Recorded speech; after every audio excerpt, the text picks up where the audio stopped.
Hello there, and welcome to the Sleepy Mystery Channel. Tonight, we're drifting into the strange story of the Bermuda Triangle, a stretch of ocean that has unsettled sailors, pilots, and researchers for generations. Some say the legend is nothing but bad luck and poor weather. But others believe there is something far stranger happening there. This is a place where missing ships became world famous, where strange events still cause debate, and where the official answers have never felt complete. Beneath the surface, there are deeper ideas too. Some involve hidden forces, others involve lost knowledge, and some reach toward theories that sound impossible until you remember how much of the ocean remains undiscovered. The Bermuda Triangle is not only a mystery of disappearances, it is a mystery of belief. It asks why certain stories remain alive long after the evidence fades. If you enjoy these curious journeys, I invite you to like, subscribe, or share a thought below. It helps others find their way here too, one sleepy soul at a time. But for now, all you need to do is settle in. Let your shoulders relax and notice your eyes grow heavy. And as the day begins to gently fade away, join me as we explore this ocean mystery together. Let's begin. The Bermuda Triangle became famous because disappearances seemed to follow a pattern. At first, the incidents looked like scattered maritime trouble in a busy part of the Atlantic. Ships had always been lost at sea, and aircraft had always faced danger over open water. But as the stories gathered together, something changed. People began to notice how many reports seemed to involve sudden silence, uncertain positions, missing wreckage, and search teams finding less than they expected. That sense of pattern became the engine of the legend. It made ordinary explanations feel incomplete, even when storms, navigation mistakes, or mechanical failures seemed possible. To believers, the repetition suggested a hidden rule beneath the surface. To skeptics, it showed how the mind connects separate events after the fact. Either way, the idea was powerful. A region on a map became a mystery, with borders, character, and a strange reputation that still pulls people back. Flight 19 turned a routine training mission into a lasting aviation mystery. The flight began as a standard Navy exercise, which is one reason the story feels so unsettling. These were not tourists drifting into trouble. They were military airmen flying a planned route, using aircraft built for war and training. The mission should have ended with a return to base, followed by paperwork and ordinary memory. Instead, it became one of the most famous disappearances in aviation history. What grips people is the way normal procedure seemed to dissolve in stages. Radio calls became confusing. Direction became uncertain. The sea below became harder to place. By the time the aircraft were overdue, the situation had moved beyond a simple wrong turn. Some people see a tragic chain of human error. Others believe the flight crossed into conditions that conventional explanations still do not fully capture. That shift from routine to legend is the heart of its power. 5 Navy bombers vanished after pilots reported impossible compass readings. The compass detail matters because it suggests the mystery began before the aircraft were truly missing. Navigation over water depends on trust. A pilot trusts instruments, landmarks, fuel estimates, and training. When that trust breaks, the ocean becomes a blank surface with no forgiveness. Reports connected to the flight describe confusion over direction, with the leader uncertain about where the squadron was and how to get home. To practical investigators, a faulty assumption could have made each correction worse. If the aircraft were already east of where they thought, every decision may have carried them farther away from safety. But the stranger interpretation has never faded. What if the instruments were reacting to something real in the environment? What if the area produced a temporary distortion that left experienced men with no reliable guide? That possibility keeps this case alive in the public imagination. A rescue plane disappeared while searching for the missing Flight 19 crew. Few details deepen a mystery like a second disappearance during the search for the first. The aircraft sent out to help was meant to bring clarity. Instead, it became part of the same unsettling story. A rescue mission carries a different emotional weight because it represents order moving toward chaos. Search crews know the risks, but their purpose is to restore control. When that effort also vanishes, the entire event seems to widen. Investigators have considered the possibility that the rescue plane suffered a catastrophic accident soon after takeoff. There were reports from people in the area that may support that idea. Yet the timing created a feeling that the region had not finished taking what it wanted. For those drawn to the unusual, this second loss is the moment when coincidence starts to feel too small. It turned a missing squadron into a legend with teeth. The USS Cyclops vanished with hundreds aboard and left no confirmed wreckage. This case is often described as one of the great unsolved losses in United States naval history. The ship was enormous for its time, and it was not carrying a small crew that could easily slip from memory. Hundreds of people were aboard, which makes the silence surrounding the event feel even heavier. There was no confirmed distress call that settled the matter. There was no wreck discovered that could explain the sequence clearly. A vessel of that size should have left answers somewhere, at least in the minds of those who study the sea. Instead, it left theories. Some focus on cargo, weather, structure, command decisions, or wartime uncertainty. Others imagine a stranger encounter with forces that can erase even a large ship from ordinary evidence. The absence is what keeps the story alive. It feels too large to simply disappear. Christopher Columbus recorded strange lights near these waters centuries before the legend. Long before the modern triangle had a name, early Atlantic crossings carried reports that sound unusually familiar to later mystery hunters. During Columbus's first voyage, accounts mention odd lights seen in the distance and unusual behavior that later readers connected to the region. Historians may interpret these details cautiously, and there are ordinary possibilities. The lights could have been human activity near land, natural effects, or misread observations during an exhausting voyage. Yet the story has become important because it pushes the mystery backward in time. It suggests that strange reports were not invented only by modern newspapers or paperback writers.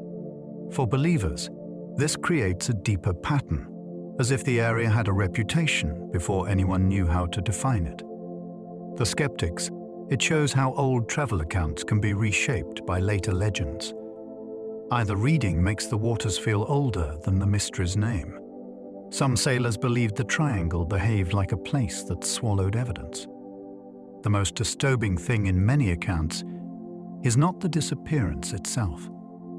It is the lack of what should follow. After a ship sinks, searchers expect floating debris, oil traces, damaged lifeboats, personal belongings, or some broken sign that the event truly happened. In triangle lore, the repeated absence of such evidence became almost as famous as the missing craft. The ocean can explain much of that. Currents move wreckage. Storms scatter remains. Deep water hides what sinks beyond reach. Still, when nothing appears, imagination naturally enters the space.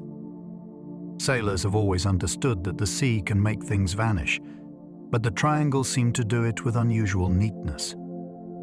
Some people picture a region where evidence is not merely lost, but removed. That idea may be impossible to prove, yet it captures why these stories feel different from ordinary wreck reports. Reports of calm seas made several disappearances feel even harder to explain. Bad weather is an old enemy of sailors and pilots, so it can make a disappearance easier to accept. calm conditions do the opposite. When reports suggest fair seas, clear skies, or no obvious danger, the mind looks harder for a hidden cause. That is why certain triangle stories became so powerful. They did not always arrive wrapped in a dramatic storm. Some seem to begin in ordinary conditions, with people traveling through a region they believed they understood. Of course, the ocean can change faster than reports suggest, and conditions at one point may not match conditions miles away. But calmness in the record creates doubt. It makes a reader wonder what else was present. Was there a sudden mechanical failure? Was there an unseen wave? Or was there something in the region that did not need storm clouds to become dangerous? That question gives the legend its uneasy grip. The triangle's reputation grew because official explanations often sounded incomplete. An official report can close a case on paper without closing it in the public mind. The Bermuda Triangle grew in that gap. Investigators often worked with limited evidence, uncertain positions, imperfect radio logs, and search areas too large to control. Their conclusions sometimes leaned toward probability rather than final proof. That is reasonable in maritime and aviation investigations, but it can sound unsatisfying when people want a clean ending. Words like probable and presumed leave room for doubt. Mystery writers noticed that room, and listeners did too. A practical explanation may be the most likely one, yet it can still feel thin when no wreckage is found and no final message explains the last moments. This is where the legend gained strength. The public was not always rejecting authority. It was reacting to absence. When certainty did not arrive, stranger possibilities were invited to stay. Modern maps still cannot agree on the triangle's true borders. A mystery feels more unusual when nobody can agree exactly where it begins. Different versions of the region draw different lines between Florida, Bermuda, Puerto Rico, and surrounding waters. Some descriptions are narrow, while others stretch wide enough to include a huge part of the Western Atlantic. That flexibility has shaped the legend in a major way. A larger boundary allows more incidents to be included, which makes the pattern seem stronger. A smaller boundary may leave out famous stories that people still associate with the name. This makes the triangle less like a fixed scientific zone and more like a cultural map. Its edges move according to the storyteller, the case being discussed, and the theory being explored. Skeptics see that as a weakness. Believers see it differently. They argue that strange areas in nature may not obey neat borders drawn by humans. Strange compass behavior became one of the legend's most repeated clues. Navigation mysteries need a believable doorway, and the compass became that doorway for the Bermuda Triangle.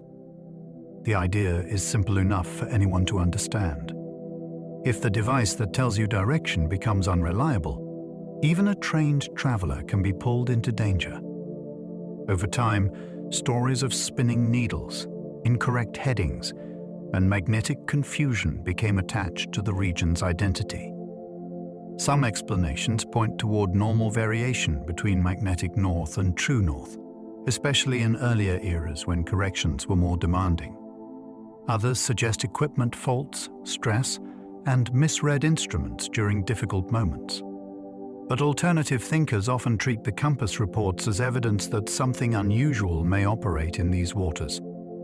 They imagine hidden mineral fields, energy disturbances, or forces not yet measured in ordinary terms. The detail remains compelling because it turns an invisible influence into something a pilot or sailor might actually see. Pilots sometimes describe losing their sense of direction without warning. Over the open ocean, orientation is more fragile than it seems. Without roads, buildings, hills, or familiar ground below, a person can become dependent on instruments and small calculations. When those cues fail or conflict, confusion can arrive quickly. Some triangle accounts involve pilots who seemed uncertain about their position even before a full emergency developed. That kind of disorientation is frightening because it does not require a broken wing or failing engine. The aircraft may still be flying well while the mind inside it begins to lose the map. Practical explanations include cloud cover, glare, faulty bearings, and fatigue. Yet many listeners sense something more uncanny in the suddenness of these reports. Some people wonder whether the region can affect perception itself, creating a mismatch between what instruments show and what the brain believes. That idea makes the danger feel subtle, almost invisible, and strangely personal. The Gulf Stream can move debris far from a disappearance site. One reason the triangle can seem so clean of evidence is that the water itself is never still. The Gulf Stream is a powerful current system that moves through the region and carries floating material away with remarkable speed. This matters because a search area is often based on the last known position, but debris may not remain obediently nearby. A life jacket, seat cushion, plank, or fuel slick can drift far from where the original trouble began. By the time search crews arrive, the visible clues may have scattered into a much larger puzzle. This explanation is practical, but it also adds to the sense of mystery. The current behaves almost like a moving witness that refuses to stay in court. It can support skeptical views while also making the disappearances feel harder to solve. Even when the sea is not supernatural, it can still hide its answers with astonishing efficiency.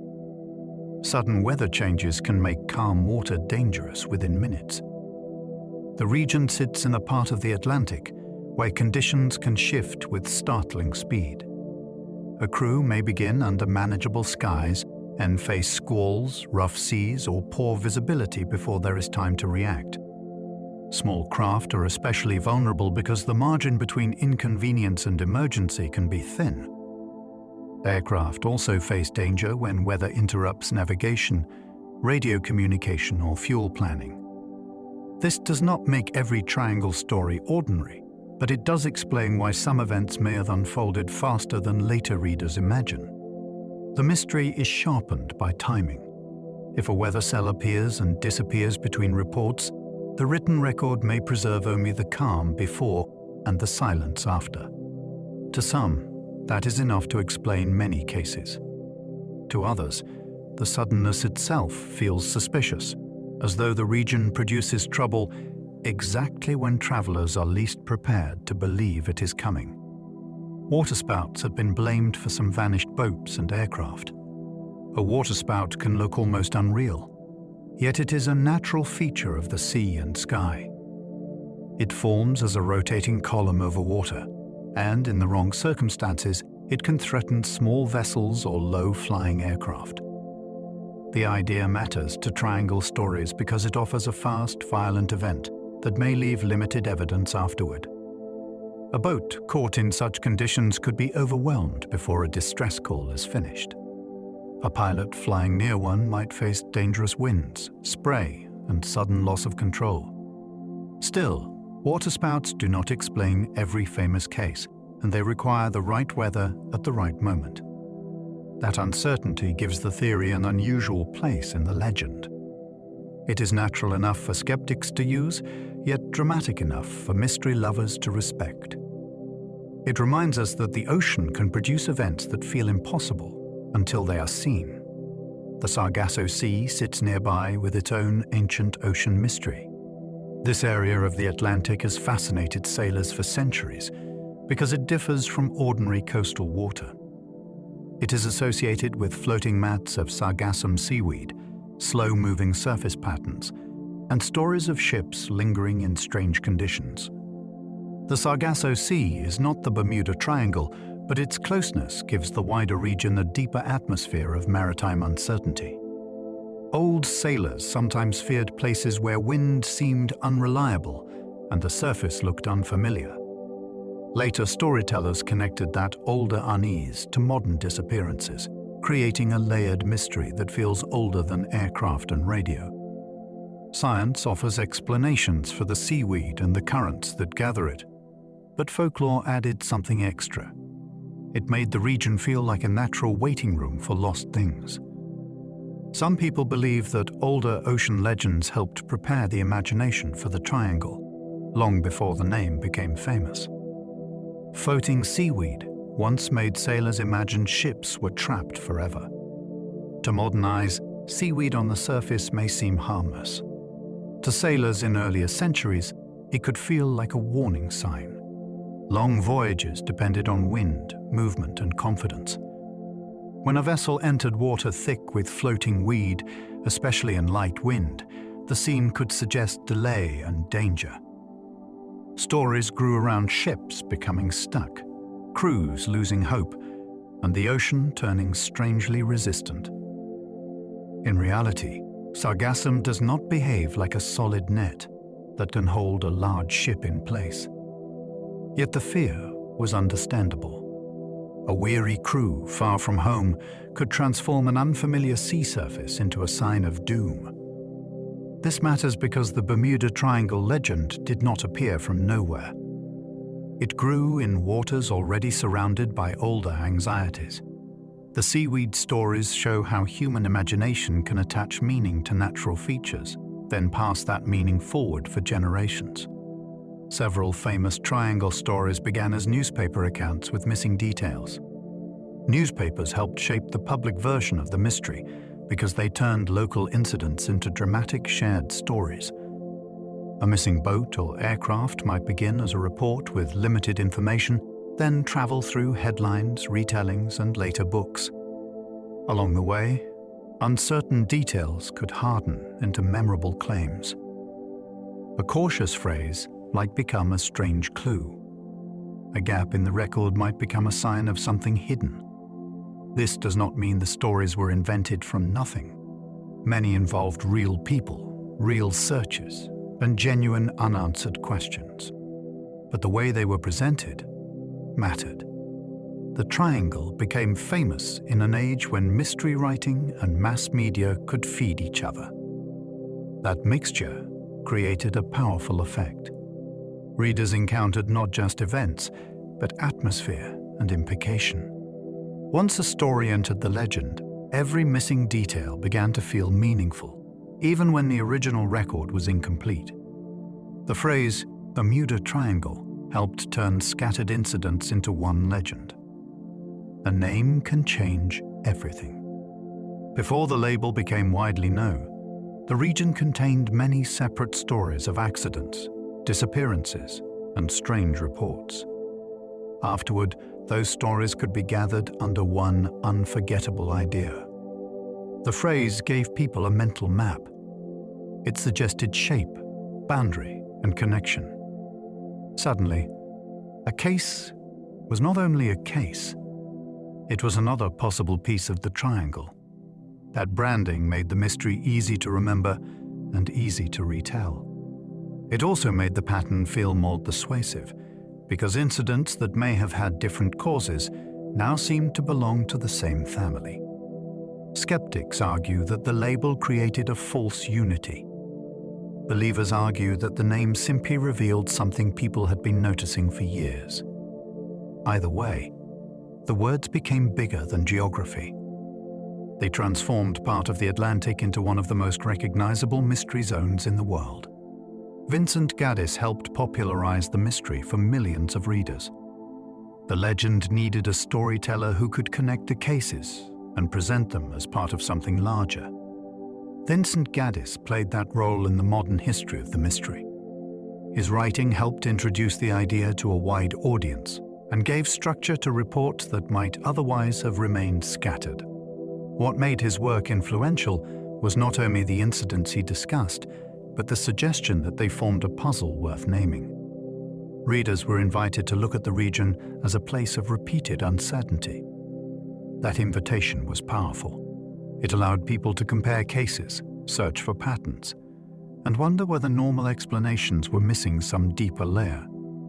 Some later critics challenged the strength of the evidence, but the cultural effect was undeniable. Once the concept reached a mass audience, it became difficult to put back into ordinary categories. The mystery had found its voice. Charles Berletz made the triangle feel like a global supernatural puzzle. By the time his book reached readers, the mystery already had momentum, but his telling gave it a broader and stranger life. He did not present the region as a simple run of bad luck. He framed it as a place where missing vessels, odd signals, ancient hints, and unexplained forces might all belong to one larger pattern. That approach mattered because it invited the audience to think beyond ordinary accidents. A failed engine was no longer just a failed engine.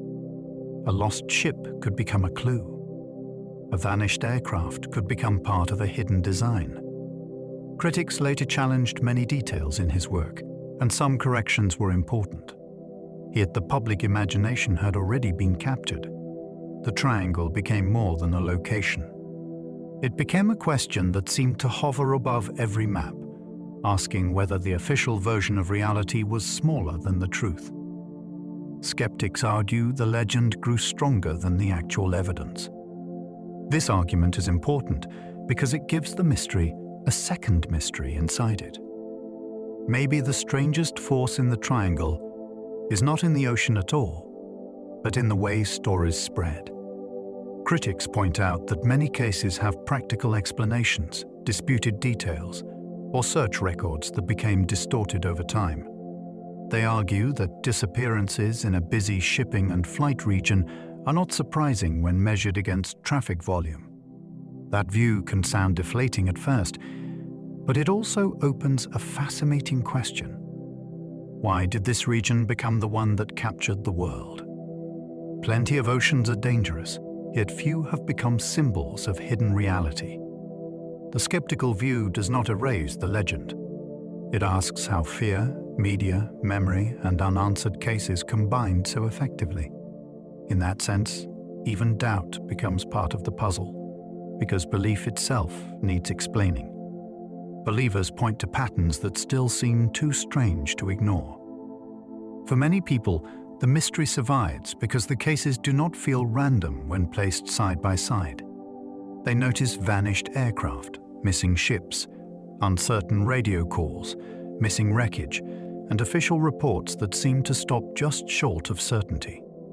Each point may have a practical explanation on its own, but together they create a different emotional weight.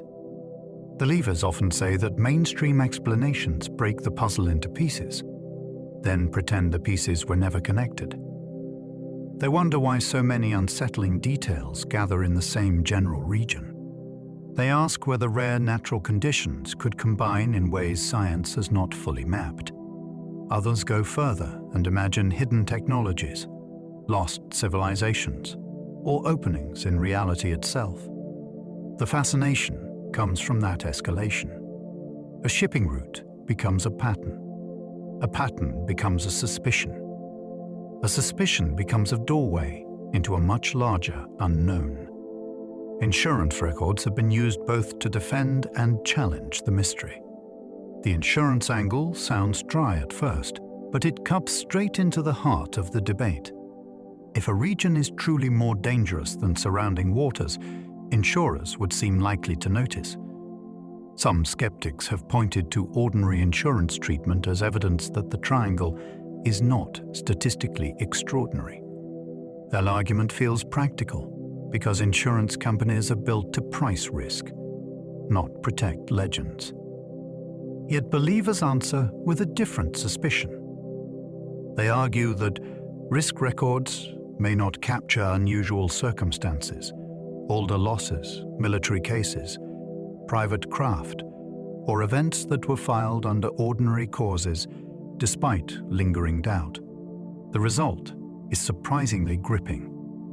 The mystery moves from ghostly tales into paperwork, premiums, and categories. Even the dullest records become part of the argument.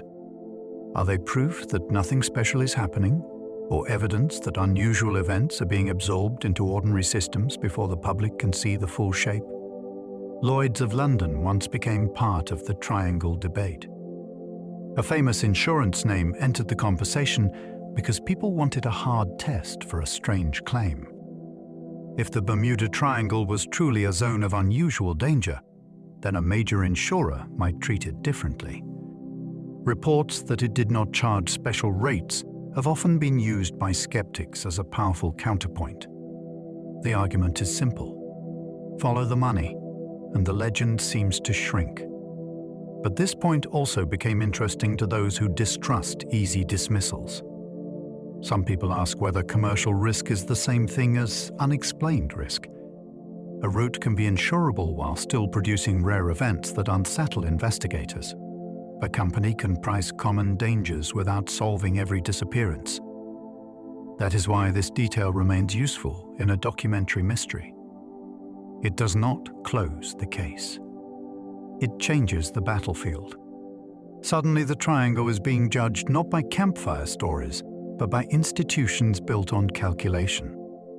The region carries heavy traffic, which complicates every disappearance statistic. A great number of ships and aircraft pass through these waters because the area connects major ports, island routes, tourism, trade, and military travel.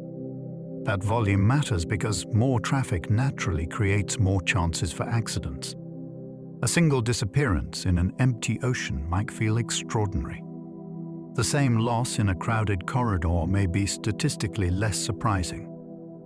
This is one of the strongest skeptical points, and it deserves attention. Yet it also creates a twist. Heavy traffic should sometimes make searches easier, because more observers and vessels may be nearby. When a craft disappears anyway, with little useful trace, the public feels the mystery sharpen again. The same fact can be used in both directions. It can explain why incidents occur, and it can make certain silences feel more remarkable.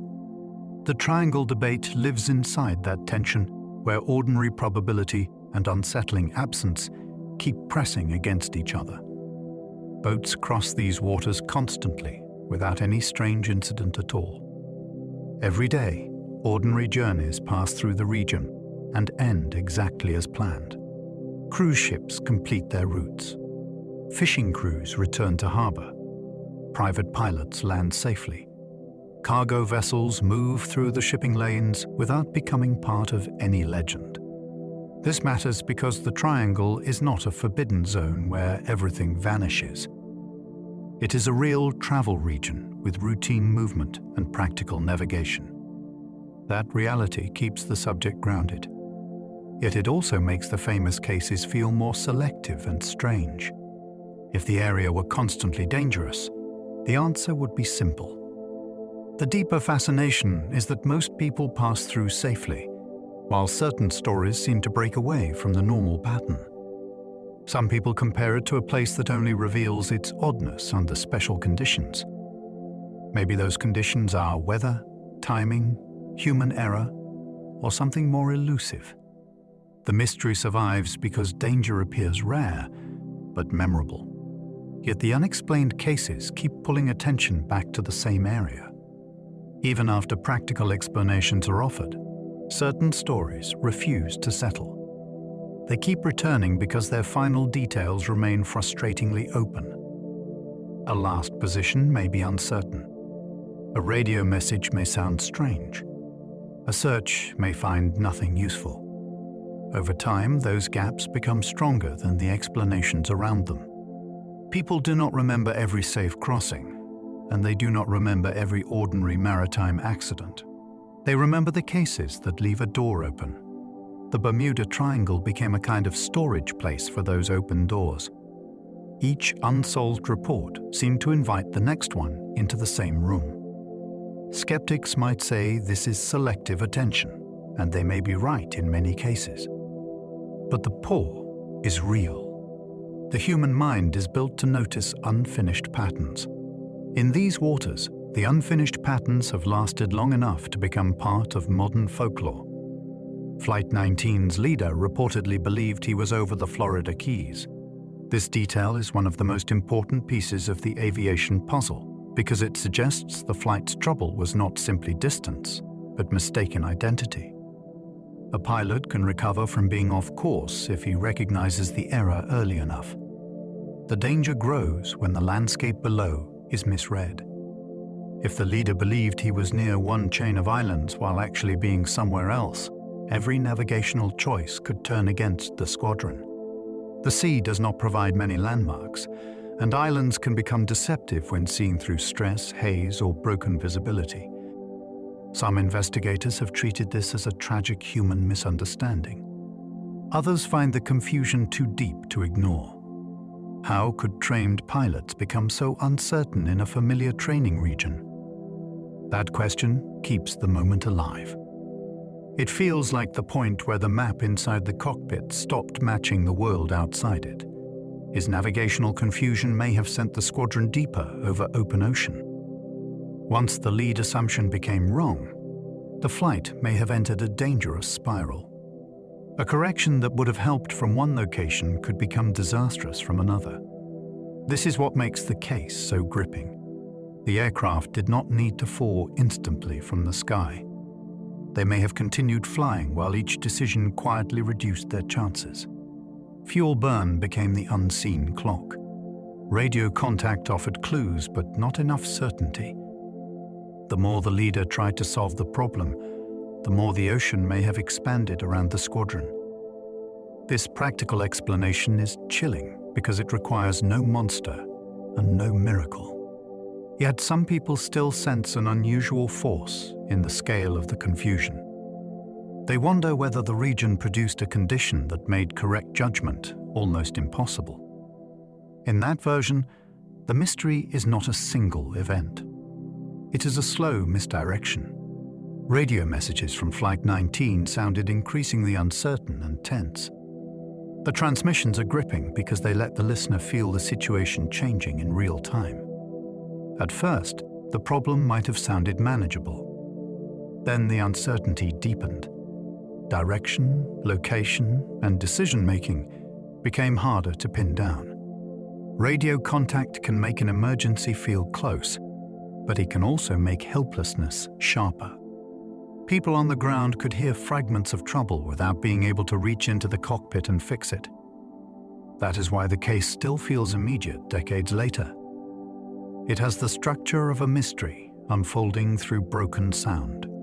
Practical readers hear stress, confusion, and the limits of wartime equipment.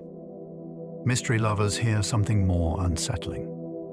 They hear trained men describing a world that no longer made sense to them. The final fascination is that the radios did not deliver a clear ending. They carried fear to the edge of silence, then stopped. Fuel limits made the search for Flight 19 painfully urgent.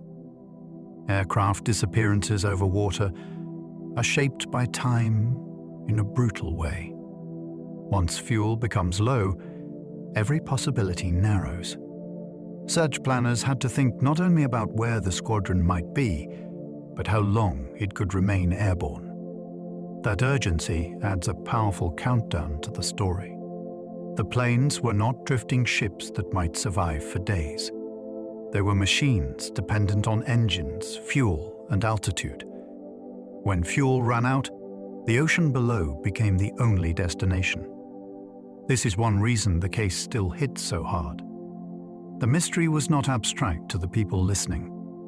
It was measured in remaining minutes. Some believe the aircraft likely ditched at sea and sank in rough conditions. Others ask why no convincing trace was found afterward. The fuel issue gives the story a tragic logic, but it does not erase the absence that followed. The Mariner rescue plane may have exploded before anyone found it. This explanation centers on a known weakness in that type of aircraft. The rescue plane was a large flying boat, and its fuel vapor issues were serious enough to give the model a grim reputation among some crews. If an explosion happened soon after takeoff, it could explain the sudden disappearance without invoking the supernatural. A flash in the sky, a brief emergency, and scattered debris at sea would fit a catastrophic accident. Yet the case remains tied to the larger legend because of timing. The plane was not on an ordinary mission. It was searching for an already missing squadron. That connection made the event feel almost scripted by fate. Even the mechanical explanation cannot remove the eerie sequence. One group vanished, then the rescuers may have been lost while trying to find them. For many listeners, the official possibility explains the machine, but not the strange emotional symmetry. Witnesses reported a fireball near the time the rescue plane vanished. The reported fireball is one of those details that seems to offer an answer while creating a deeper mood of unease. On one level, it supports the idea of a mid-air explosion. People saw something bright and sudden over the water, which may match the loss of the rescue aircraft. That would make the incident tragic, but understandable. Yet the image of a rescue plane becoming a burst of light while searching for vanished bombers gave the legend unforgettable force. It was a visible event tied to an invisible one. The squadron had disappeared into uncertainty, while the rescuers may have left a final sign in the sky. Some people accept this as the strongest explanation. Others wonder why the surrounding mystery still feels unresolved. A fireball can explain the rescue plane, but it cannot explain why the original flight became so lost in the first place. Not every flight, 19 aircraft, had the same mechanical condition. This matters because group disappearances can hide individual vulnerabilities. A squadron may fly together, but each aircraft has its own maintenance history, fuel state, instrument reliability, and performance quirks.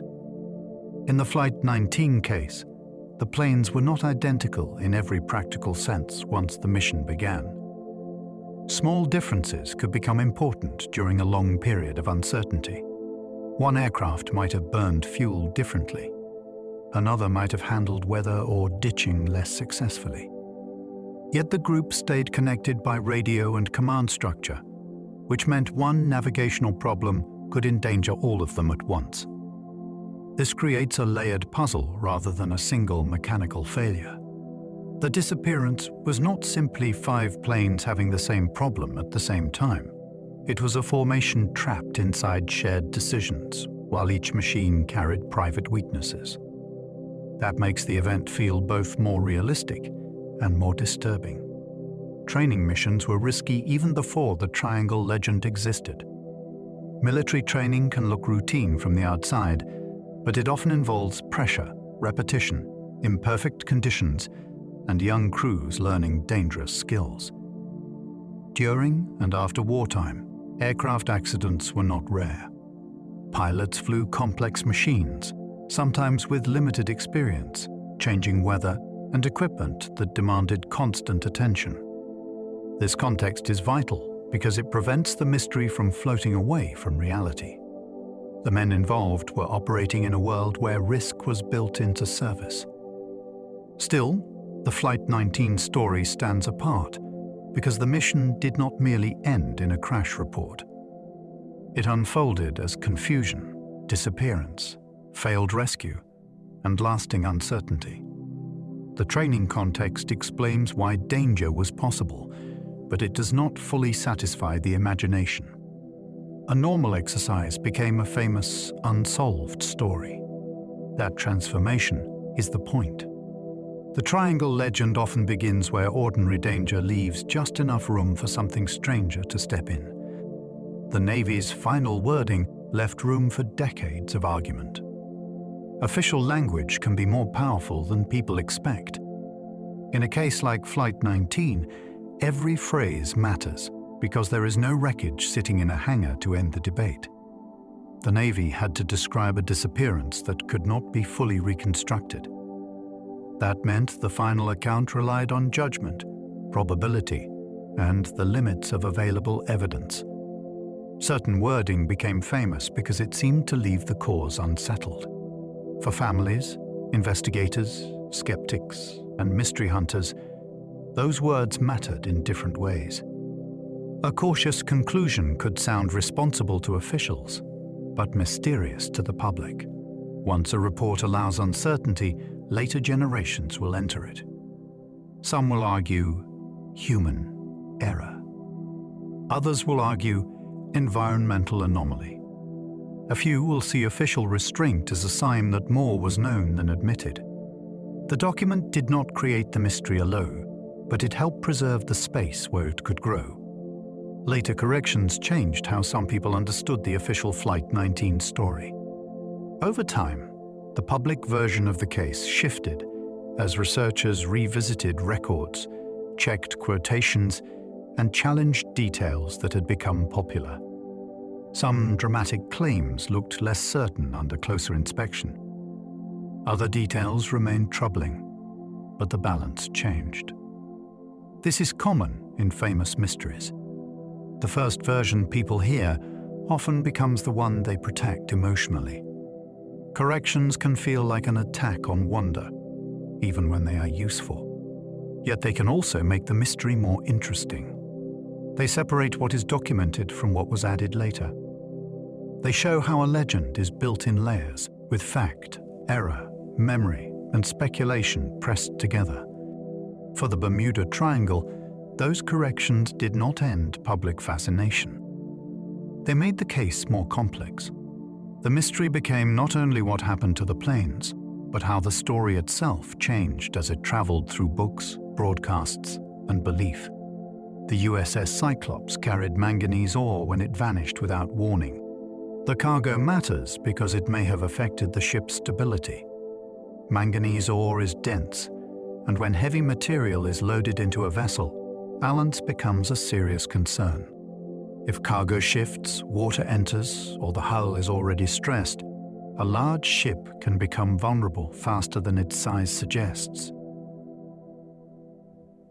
This gives investigators a practical route into the Cyclops' mystery. It was not just a ship moving through dangerous waters. It was a loaded naval collier carrying material important to wartime industry. Yet the disappearance still feels extraordinary because there was no clear distress message and no confirmed wreck. Some people look at the cargo and see a tragic mechanical story. Others wonder whether cargo explanations became convenient because they sound grounded. The unsettling part is the silence. A ship carrying something so heavy, with so many people aboard, should have left a louder ending in the historical record. Its captain had a controversial reputation that still fuels speculation. The human element in the Cyclops story makes the case more complicated than a simple lost ship report. The captain was remembered by some as difficult, severe, or unusual in his command style. Once the vessel disappeared, those impressions became part of the mystery. People began asking whether leadership, morale, or decision-making played a role in the final voyage. That kind of speculation can be risky, because a person's reputation may grow darker after a disaster they cannot answer for. Yet it remains part of why the case fascinates researchers. Ships are not only steel, cargo, and weather. They are small, moving societies, shaped by authority and trust. Some theories imagine bad judgment at a critical moment. Others go further and wonder whether conflict aboard the ship contributed to the silence. Nothing has been proven in that direction, but the captain's reputation keeps drawing the human shadow back into the story. Structural weakness may have doomed the Cyclops before any distress call. Large ships can appear almost invincible, but hidden stress can make them fragile in the wrong conditions. In the Cyclops case, some explanations focus on the possibility that the vessel had weaknesses that made it vulnerable at sea. A hull does not need to fail slowly or dramatically for outsiders to notice. Under strain with heavy cargo and Atlantic conditions, a serious structural problem could become fatal with little warning. This possibility offers a sober explanation for the lack of a clear final message. If the ship failed quickly, there may have been no time to send one. Yet for many people, that answer still feels incomplete because the scale of the disappearance is so large. A massive naval vessel, hundreds of lives, and no confirmed wreckage create a silence that feels unnatural. Structural failure may be the most practical theory, but the absence of physical proof keeps the door open. German submarine theories once surrounded the Cyclops, but proof never appeared. Because the ship vanished during a tense wartime period, enemy action became an obvious suspicion. A German submarine attack would have offered a dramatic and understandable explanation. The Cyclops was connected to military supply, and the ocean was not simply a neutral space. It was part of a wider conflict. Yet the theory never gained the firm evidence it needed. No confirmed enemy record settled the matter. No wreck showed damage that could end the debate. This lack of proof moved the case into more uncertain territory. Some people argue that wartime secrecy may have hidden details. Others believe the submarine idea was a natural fear projected onto an unknown loss. The power of this theory lies in its plausibility without confirmation. It reminds us that a mystery can be surrounded by sensible explanations and still remain unsolved because none of them can claim the final word. 2 sister ships later disappeared, deepening the Cyclops family mystery. The later losses of related vessels gave the Cyclops story a strange echo. When one ship vanishes, investigators can focus on that ship's route, cargo, crew, and condition. When similar ships meet similar fates, people begin looking for a pattern in design or destiny. The sister ship connection encouraged theories about structural problems that may have affected the class. It also gave mystery lovers something more uncanny to consider. 3 related ships lost across time feels different from one isolated disaster. Practical explanations may still apply, and each case deserves its own context. Yet the family resemblance is hard to ignore. It suggests that the original disappearance might have belonged to a broader problem. Or, in a more speculative reading, it hints that certain vessels carried a kind of repeated vulnerability into the same unforgiving ocean. The result is not proof of the paranormal, but it is undeniably haunting. The Navy still lists the Cyclops case as one of its great losses. Institutional memory gives this disappearance a weight that many legends never receive. The Cyclops was not an obscure pleasure craft or a rumor from an old tavern. It belonged to a major navy, served a real strategic purpose, and vanished with a large number of people aboard.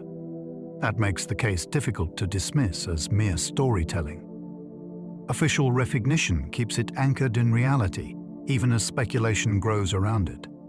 The Navy's inability to point to a confirmed wreck or final cause has allowed the mystery to remain open in public imagination. Some losses are explained and mourned. This one is mourned and still questioned. That combination matters. It shows how the Bermuda Triangle legend can attach itself to serious historical events without needing to invent them. The case remains powerful because the silence is official as well as emotional. It is recorded, acknowledged, and still not fully answered. Star Tiger disappeared during a passenger flight near Bermuda. This case gave the Triangle legend a different kind of fear because it involved civil aviation and ordinary travelers. A military aircraft can feel connected to risk by its purpose, but a passenger flight carries the expectation of routine. People board with plans, letters, schedules, and confidence that the journey will end at an airport.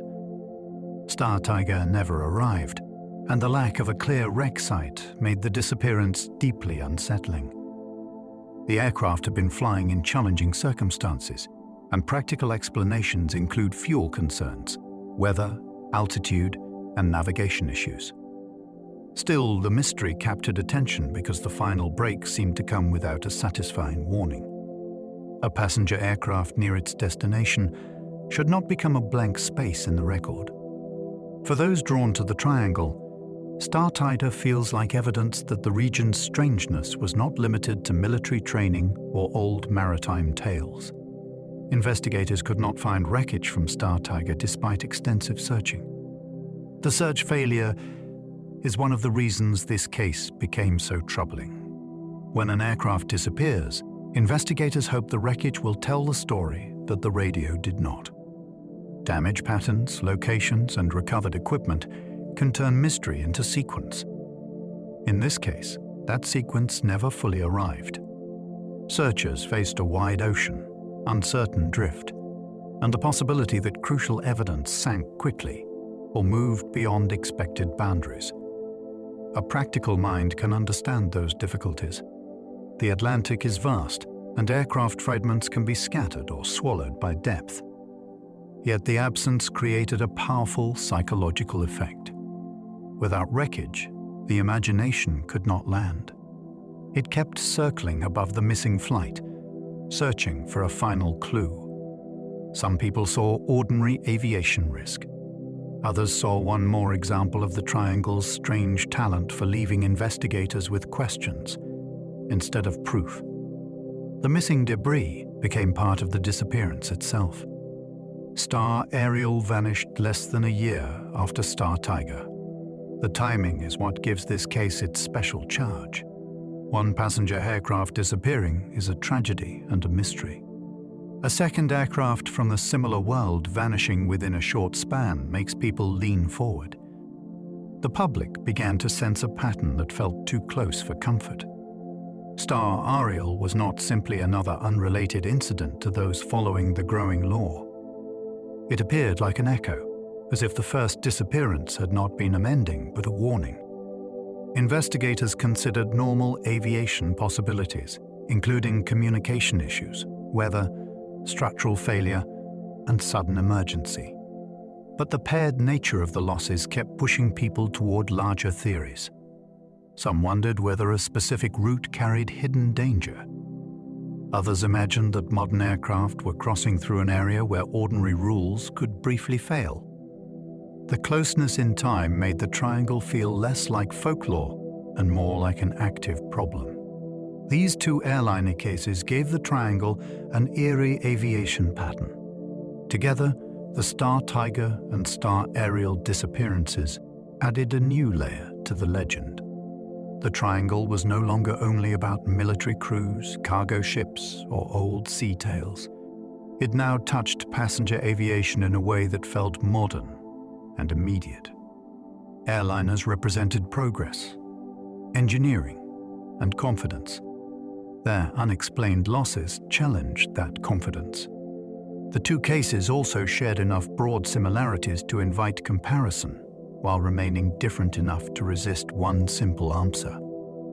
That is exactly the kind of combination that keeps a mystery alive. A perfect match might point to a single cause. A loose pattern suggests something harder to define. Some people see coincidence amplified by public attention.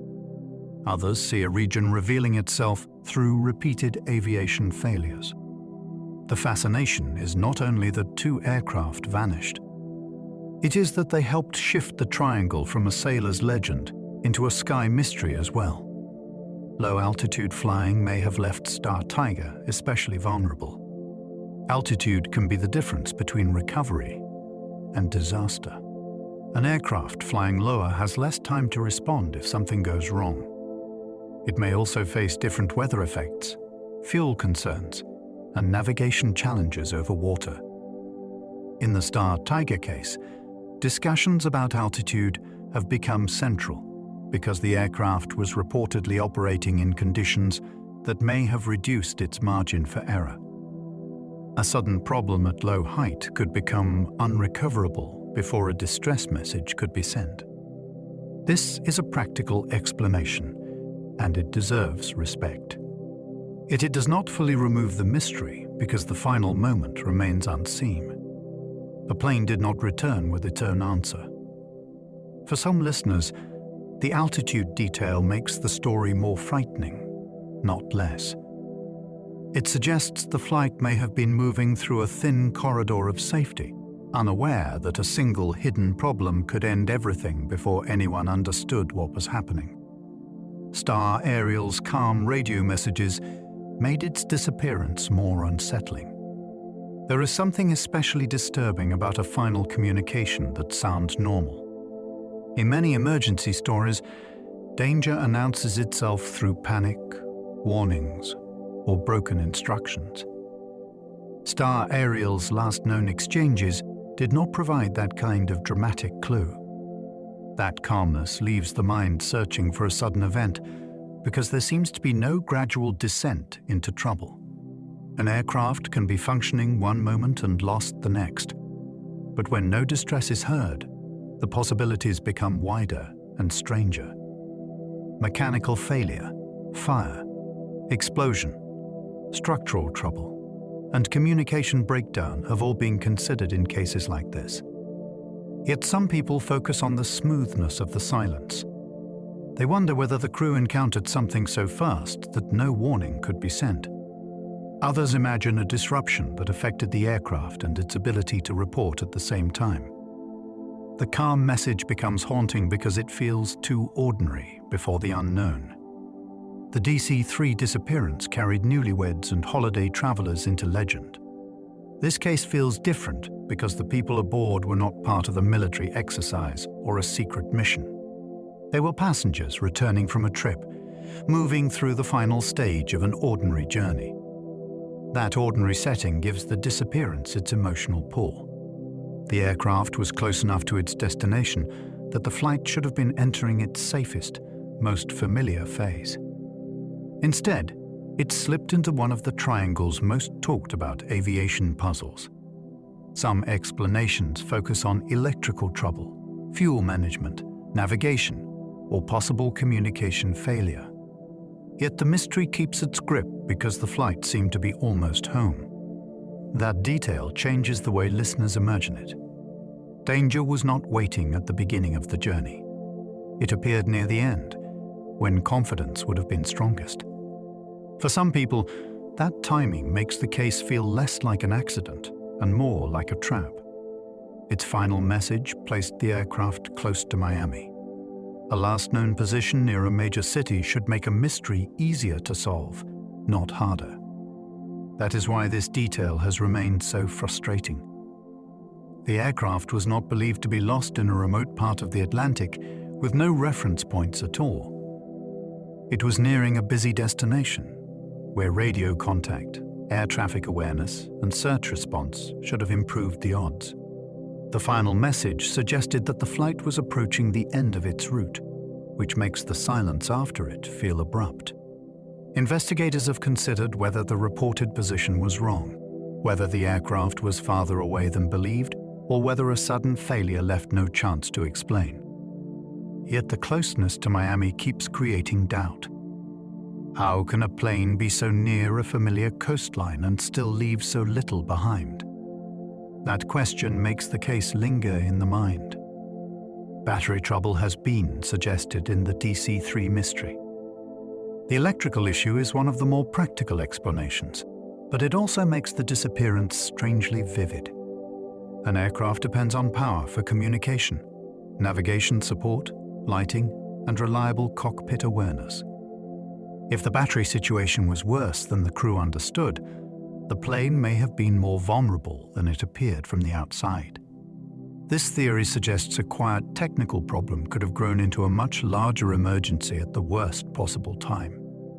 What makes it compelling is that electrical trouble may not look dramatic until the moment it matters. A flight can seem manageable while hidden weakness builds behind the instruments. Some people accept this as a sensible route through the puzzle. Others ask why such an issue would leave so few traces after a flight near land. The theory is grounded, but it still feels eerie because it turns a small, unseen failure into a possible gateway to disappearance. Search crews still found no clear trace of that passenger aircraft. The absence of evidence is what pushed the case beyond a normal aviation accident in public memory. Searchers had a general idea of where to look, and the aircraft was believed to be nearing a populated region. Yet the expected signs did not appear in a way that settled the matter. No recovered wreck could tell investigators how the final moments unfolded. No clear debris field fixed the aircraft to a single point on the map. The ocean may have scattered or swallowed the clues, and that alone is a powerful explanation.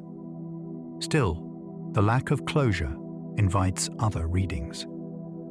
Some people wonder whether the flight's last reported position was misleading. Others think the triangle's reputation grew because cases like this refused to provide the ordinary trail of evidence. The mystery is not only that the aircraft was lost, it is that the search failed to give the story an ending. The yacht Witchcraft vanished after reporting a minor problem near shore. The chilling part of this story is the scale of the trouble at first. The reported issue did not sound like a catastrophe. It sounded like the sort of problem that help could solve quickly, especially so close to Miami. A distress call near shore usually creates a clear chain of response. Someone calls. Rescuers arrive. The vessel is found. In this case, that chain broke. The yacht was gone by the time help reached the area. That short window made the disappearance feel almost impossible to casual listeners. Some explanations involve drift, mistaken location, sinking, or rapid worsening of an unnoticed problem. Yet the story keeps attracting attention because the beginning feels too small for the ending. A minor trouble report became a complete vanishing. For people drawn to the triangle, Witchcraft seems to show that the region's mystery does not always need distance. It can happen almost within sight of home. Its owner believed the boat was unsinkable before the disappearance. That detail gives the case a haunting twist because confidence became part of the story. The yacht was reportedly designed with flotation features that made its owner trust it deeply. In ordinary circumstances, that would be reassuring. In triangle lore, it becomes unsettling. A boat believed to resist sinking vanished so completely that its special safety design became a question rather than an answer. Practical explanations remain possible. A vessel can be overwhelmed, damaged, mislocated, or carried away in ways that defeat expectations. Yet the claim of unusual safety makes the disappearance feel sharper. It challenges the assumption that preparation always protects people from the sea. Some people see irony. Others see a clue that something exceptional happened. Either way, the case works because it reverses a promise. The boat was supposed to remain visible in trouble. Instead, the ocean offered no simple sign that it had ever been there. Coast Guard crews reached the area quickly but found nothing. Speed should matter in a rescue. The less time between a call and the search, the better the chance of finding people, debris, or a drifting vessel. That is why this case feels so strange. Help did not arrive days later after clues could scatter across the Atlantic. It came quickly enough that the story should have been simple. Yet the search area did not provide the expected result. This has led to practical theories about incorrect position, rapid sinking, or the possibility that the boat moved farther than assumed. But to mystery lovers, the quick response is exactly what makes the disappearance so gripping. It narrows the window. It makes the vanishing feel immediate. There is little room for a long chain of unseen events. A vessel called for assistance, rescuers headed out, and the scene was empty. That sequence is why Witchcraft became one of the Triangle's most unsettling near-shore mysteries. The short distance from Miami made Witchcraft especially haunting. Most ocean mysteries gain power from remoteness. This one gains power from closeness. The yacht was not imagined as lost in some unreachable mid-Atlantic emptiness. It was associated with waters near a major coastal city, where lights, radios, rescue services, and boat traffic should have reduced the unknown. That contrast makes the case memorable. People can understand a vessel disappearing during a long crossing. It is much harder to picture one fading from reach near a familiar shoreline. Of course, the sea beside a city is still the sea. Night, currents, mistaken positions, and sudden problems can create danger within minutes. Yet the location continues to unsettle listeners because it breaks the usual mental distance between safety and mystery. the triangle does not always feel like a faraway place on a map. In this story, it seems to lean close to civilization and take something almost quietly. The marine sulfur queen vanished after carrying molten sulfur through rough waters. This disappearance brings a different kind of danger into the triangle story because the ship's cargo was unusual and demanding. Molten sulfur required special handling, and the vessel had been converted from its earlier purpose. That conversion later became a major focus because changes to a ship can create hidden stresses, especially when carrying heated material through the Atlantic. The case does not need supernatural force to be unsettling. It already contains risk, industry, engineering, weather, and uncertainty. Yet the ship's disappearance still feels larger than a technical failure because no final explanation fully satisfied the public imagination. Some people see a vessel pushed beyond safe limits. Others wonder whether the triangle's reputation attached itself because the ending was so incomplete. The ship did not simply have an accident that investigators could neatly reconstruct. It left behind questions about design, cargo, and the harsh mystery of an ocean that reveals only fragments. Investigators later questioned whether the ship was safe for its cargo. After the disappearance, attention turned toward the vessel itself. The question was not only what happened at sea, but whether the ship had been placed in danger before it ever left port. Carrying molten sulfur demanded stability, containment, and structural reliability. If the ship's conversion created weaknesses, then the mystery may have begun in engineering decisions, rather than in the open ocean. That possibility is fascinating because it shifts the story from a sudden vanishing to a slow chain of risk. A disaster can be prepared long before the final moment arrives. Still, the triangle setting gives the case an extra charge. A flawed ship might sink anywhere, but this one vanished in waters already associated with unanswered losses. Skeptics see a cautionary tale about maritime safety. Some people see another case where practical faults and strange geography overlapped, creating an event that feels both explainable and unfinished. Debris from the marine sulfur queen raised more questions than answers. In many investigations, recovered debris is the first step toward clarity. Here, it became part of the uncertainty. Fragments suggested that something serious had happened, but they did not provide a complete narrative. A piece of wreckage can say that a ship is gone without explaining why it failed, how fast it happened, or what the crew experienced before the silence. This is the unsettling power of partial evidence. It denies the clean mystery of total disappearance, but it also denies the comfort of a full answer. Investigators could study what surfaced, yet the larger structure remained hidden below miles of possibility.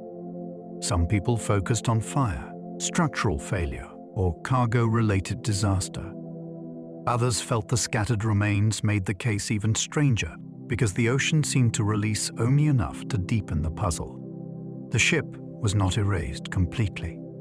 It was revealed in pieces that refused to speak plainly. The freighter's conversion history became central to the official explanation. A ship's past can follow it into the present. In this case, the vessel had been altered for a very specific job, and those alterations became crucial to understanding its fate. Conversion can solve one problem while creating others. Spaces are repurposed, stresses change, and systems may be asked to perform in ways the original design never anticipated. That is why the ship's history became more than background detail. It became a possible key. Official thinking leaned toward practical causes connected to structure and cargo, rather than a mysterious outside force. Yet the case remains part of triangle lore because practical causes did not produce a perfectly closed story. The wreck was not recovered in a way that ended every doubt. For listeners, the conversion history creates a slow-building sense of risk. The ship may have been carrying its own danger long before the triangle ever entered the conversation. The Ellen Austen story describes a ghost ship found and lost again. This tale feels as if it drifted out of old maritime folklore, which is exactly why it holds attention. The basic story tells of a vessel encountering an abandoned ship in the Atlantic, then watching the mystery deepen after attempts were made to claim it. Whether the tale is reliable is heavily debated, but its shape is unforgettable. A ship without a crew is already unsettling. A ship that seems to vanish again after being found turns unease into legend. The story plays on one of the oldest fears of the sea. What could make a crew leave a vessel that still floats? Storm, disease, panic, piracy, mutiny, or something stranger have all been imagined in similar tales. The Bermuda Triangle gave this old kind of story a modern address. Even if the account is uncertain, it survives because it captures the exact feeling people bring to these waters. Some versions claim a prize crew vanished after boarding the abandoned vessel. The prize crew detail is the part that transforms the tale from strange to almost irresistible. In maritime tradition, an abandoned vessel could be claimed under certain circumstances, so sending men aboard would have made practical sense. But in the more dramatic versions, that decision becomes the beginning of a second mystery. The men who board are said to disappear as well, leaving the original ship's crew facing an impossible situation. This is the kind of detail that makes skeptics cautious, because folklore often grows by adding sharper turns with each retelling. Yet as a story, it works because it raises the stakes with perfect simplicity. The danger is not only that one vessel was found empty, it is that contact with it may have spread the mystery. Some people treat the account as legend. Others wonder whether a distorted memory of a real event lies buried beneath the tale. Historians debate whether the Ellen Austen tale was ever reliable. The uncertainty around this story is part of its fascination. Unlike better documented disappearances, this account lives in a space where records, retellings, and maritime rumor do not always line up neatly. Serious researchers have questioned whether the famous version can be traced to dependable evidence. That challenge matters because it reminds us that the Bermuda Triangle is built from different kinds of material. Some cases are documented losses. Others are legends that attach themselves to the region because they felt true to its reputation. But dismissing the tale completely may miss why it endured. People do not repeat stories for generations only because they have paperwork. They repeat them because the story answers a fear. An empty ship is a powerful symbol because it suggests an event so disturbing that the crew is gone but the vessel remains. The debate does not weaken the legend. It reveals how legends survive. The story survives because it feels perfectly built for maritime folklore. Some tales last because they fit the imagination with unusual precision. This one contains an abandoned vessel, uncertain crew fate, attempted recovery, and a second layer of disappearance in certain versions. Those elements speak directly to the fears sailors have carried for centuries. Out at sea, isolation makes every unknown larger. A drifting ship without explanation becomes a stage where almost any theory can appear. Pirates, illness, madness, weather, and supernatural intervention can all be placed onto the same empty deck. That flexibility is why the story became so durable. It can be doubted and still remain powerful. It can lack firm records and still feel meaningful. The Bermuda Triangle provided a perfect home for it because the region already made people expect unfinished endings. Whether the tale began as fact, confusion, or invention, it continues to work because it expresses the oldest ocean question. What happened before the silence? Bimini Road looks to some like stones from a lost civilization. This underwater formation near the Bahamas has become one of the most intriguing physical features connected to the wider Bermuda Triangle imagination. To some observers, the stones look too arranged to be dismissed at a glance. Their block-like shapes and apparent lines have inspired claims about ancient construction, forgotten harbors, and remnants of a culture lost beneath rising seas. Mainstream explanations often describe the formation as natural rock shaped by coastal processes. Yet the visual impression keeps the alternative idea alive. People look at the stones and see the possibility of intention. That is powerful because the triangle is usually a mystery of absence. Here, there is something to point at. Something can be photographed, dived over, and debated. Whether natural or ancient, Bimini Road gives the legend a physical anchor. It suggests that the mystery may not only be in the sky or sea, but on the seafloor. Geologists often describe Bimini Road as natural beach rock formation. The natural explanation is straightforward, but it does not make the subject dull. Beach rock can fracture into shapes that seem surprisingly regular, especially underwater, where light and expectation influence what people think they see. From this view, the famous formation is not a road, wall, or ancient platform. It is geology doing something that looks meaningful to human eyes. That explanation is important because nature often produces patterns that mimic design. Yet the debate remains captivating because the stones occupy a perfect middle ground. They are regular enough to invite speculation, but natural enough to resist easy proof of human construction. Some people accept the geological view and see the case as a lesson in pattern recognition. Others argue that official explanations too quickly close the door on lost history. The fascination comes from standing between both possibilities, where a line of stones can become either coastline science or a message from the past. Atlantis theories place ancient secrets beneath waters near the triangle. The Atlantis connection gave the Bermuda Triangle a mythic depth that ordinary accident theories could never provide.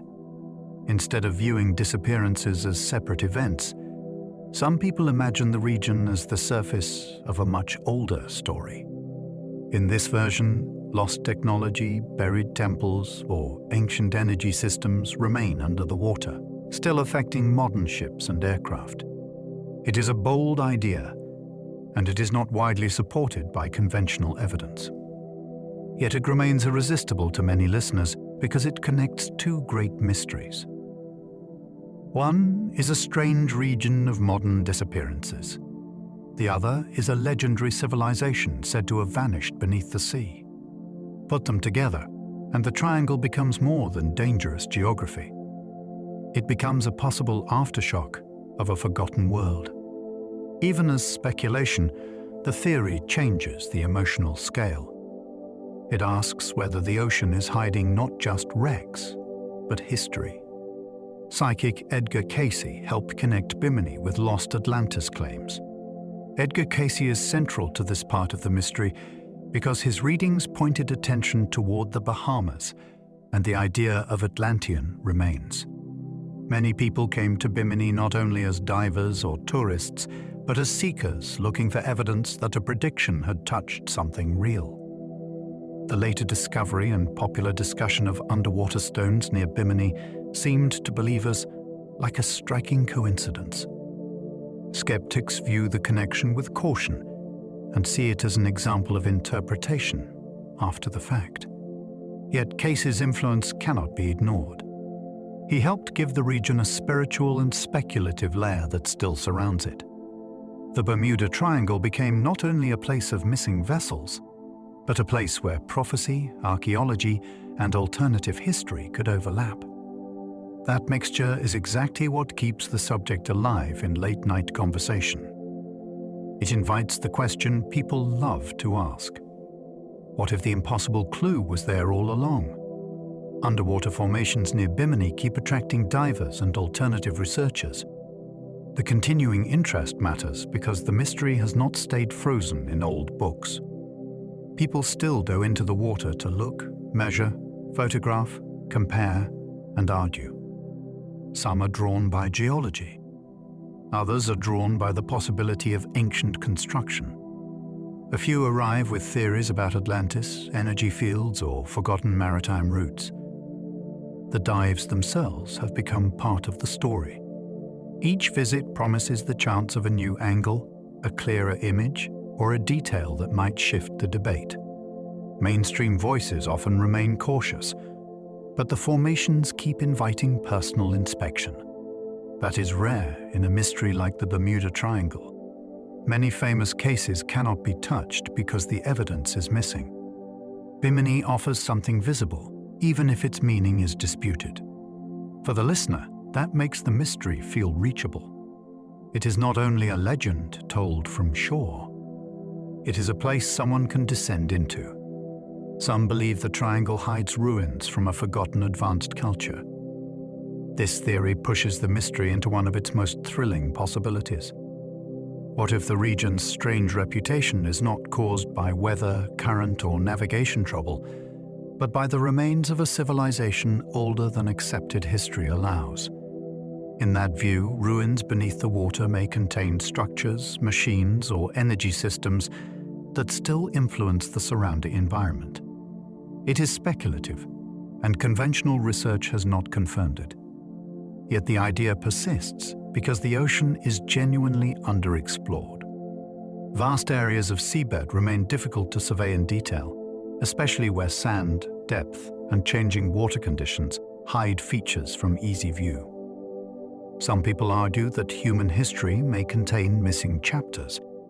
The triangle becomes a perfect setting for that suspicion. It offers disappearances above and possible secrets below.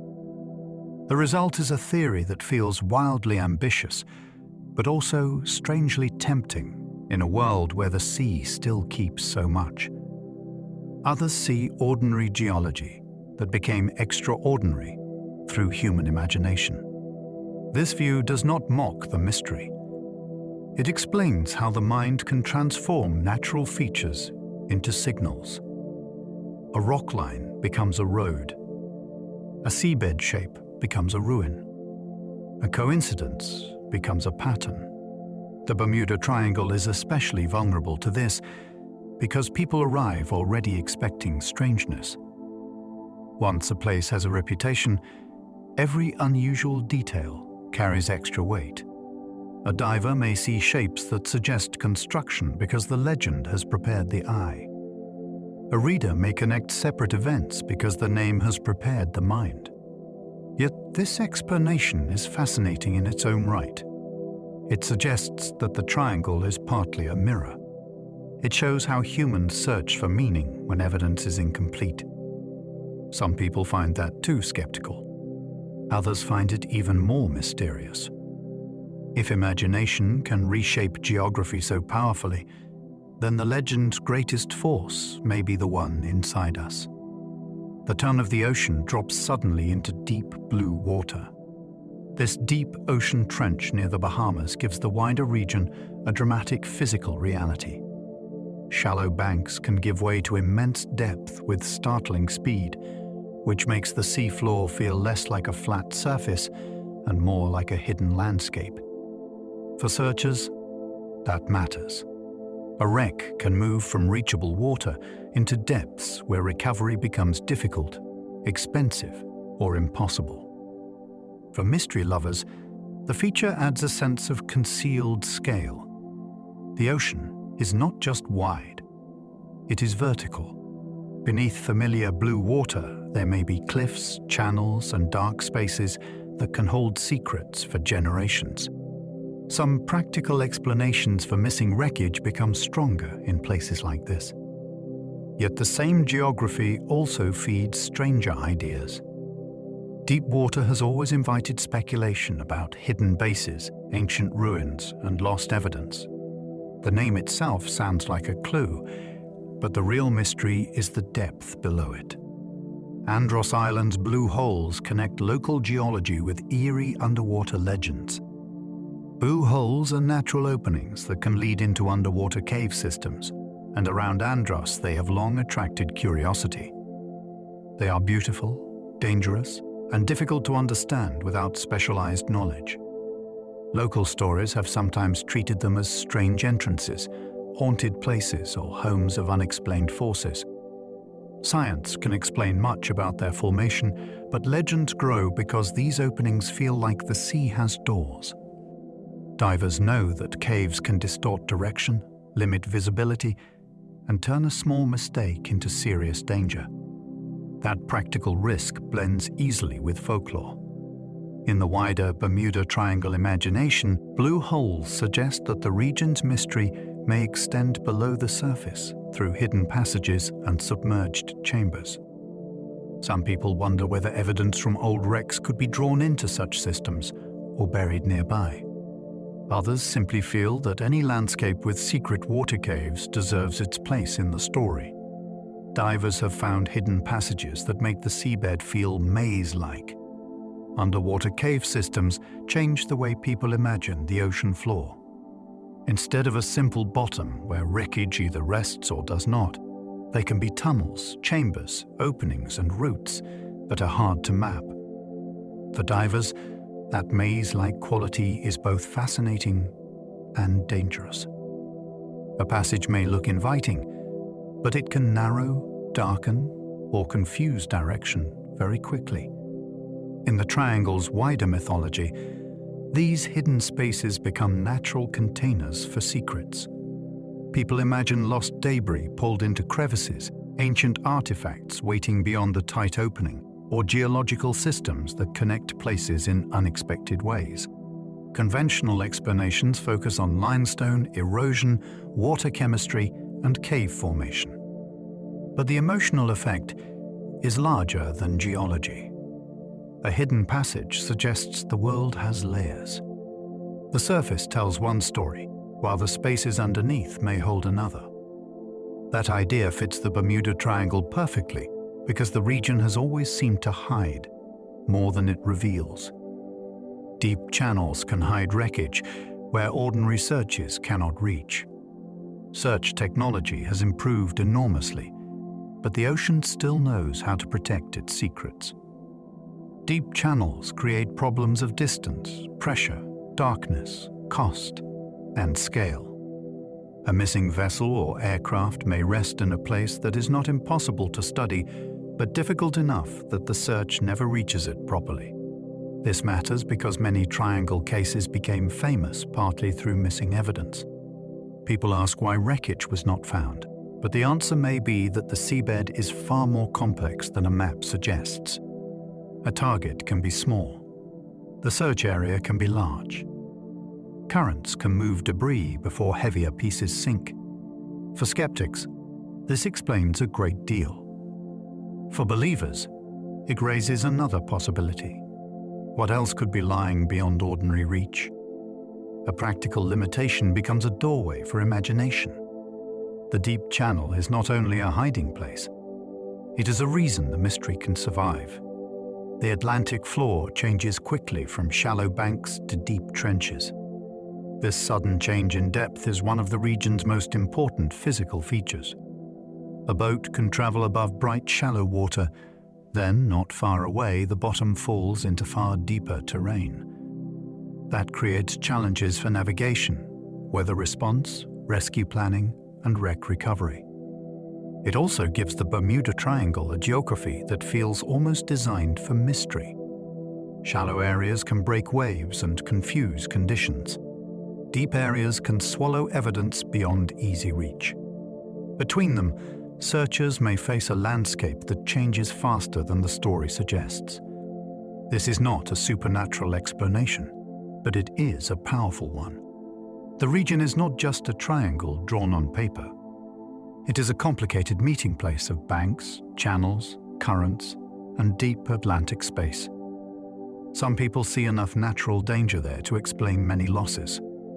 Others see the perfect cover for stranger forces that might operate unseen. Methane hydrate theories suggest gas bursts could reduce water buoyancy. This idea became famous because it offers a dramatic natural mechanism for sudden sinking. Methane hydrates can exist beneath the seafloor in certain conditions, and some theories imagine gas releases rising through the water. If enough gas mixed into the sea beneath a vessel, the water could become less able to support it, at least in theory. The image is striking. A ship might not be struck by a wave or blown apart. It might suddenly lose the very support that kept it afloat. That possibility feels like science fiction with a scientific doorway. It has attracted attention because it could explain rapid loss without a traditional storm. Yet the theory remains debated, especially when applied to specific triangle cases. The fascination lies in the idea that the ocean itself could briefly change its rules. For mystery lovers, that is almost irresistible. The danger would come from below, invisible until too late. Critics say methane explanations rarely match the triangle's known incidents. The challenge with this theory is not whether gas release can be interesting and pensable. It is whether it fits the actual cases people discuss. Many famous triangle incidents involve aircraft, uncertain navigation, radio confusion, or losses in locations where methane hydrate explanations may not apply well. A theory can be dramatic and still fail the details. That is why critics push back. They argue that the methane idea became popular because it sounds powerful, not because it solves the main mysteries. Yet the pushback does not make the theory useless to the story. It shows how the triangle attracts explanations that become legends themselves. People want a single hidden force that can tie everything together.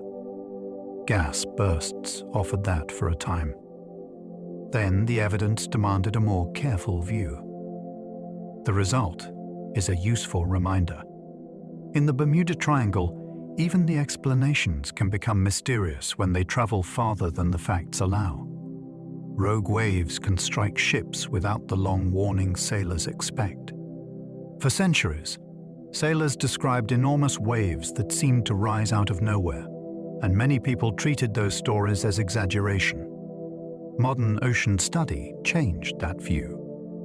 Giant waves are now taken seriously as rare but real threats, especially in regions where currents, storms, and sea floor shape can concentrate energy in sudden ways.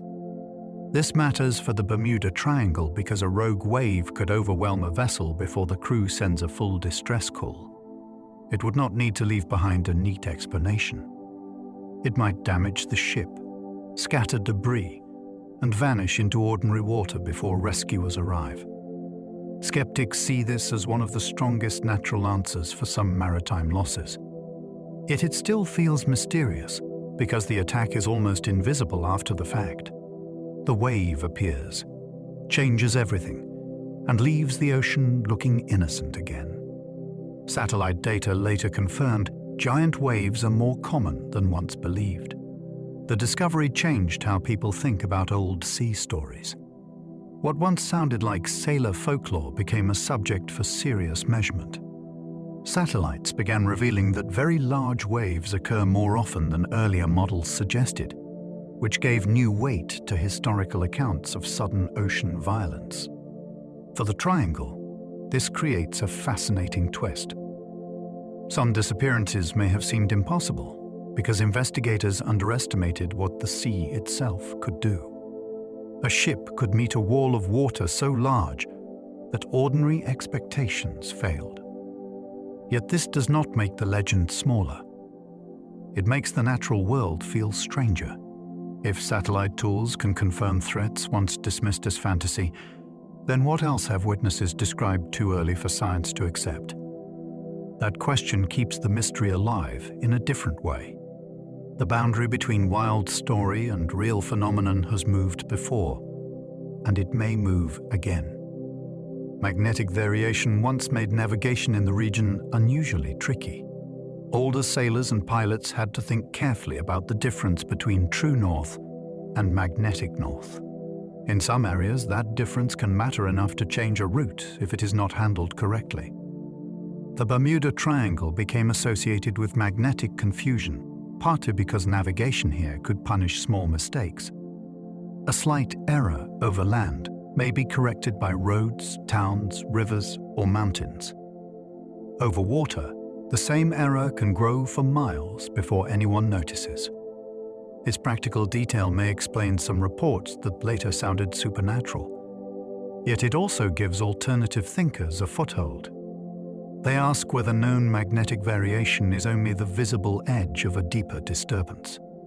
Could there be brief shifts, local anomalies, or unknown influences that older instruments could not separate from normal error? The compass becomes more than a tool. It becomes a witness that may not always be trusted. Early pilots had fewer instruments to correct small errors over water. Flying across open ocean once required a level of confidence that is easy to underestimate now. Before modern navigation systems became common, pilots relied on radio bearings, compass readings, visual judgment, dead reckoning, and fuel calculations. Each method could help, but each could also introduce error. A small mistake at the start of a leg could become a dangerous distance by the end. This is especially important in triangle cases, because many famous stories come from eras when equipment was far less forgiving. A pilot might believe the aircraft was where it should be, while the real position drifted away from expectation. That explanation is practical, but it is also gripping. It means a disappearance could begin with almost nothing, just a tiny mismatch between map and reality. Some people still wonder whether the region magnified those mismatches in ways that normal navigation history does not fully explain. Cloud cover could turn the ocean into a featureless navigational trap. When the horizon disappears and the water below loses its detail, a pilot can become strangely isolated inside the cockpit. The ocean offers few fixed clues at the best of times. Under cloud, haze, or uneven light, even the boundary between sea and sky can become difficult to judge. That matters because visual confidence helps people check their instruments and instincts.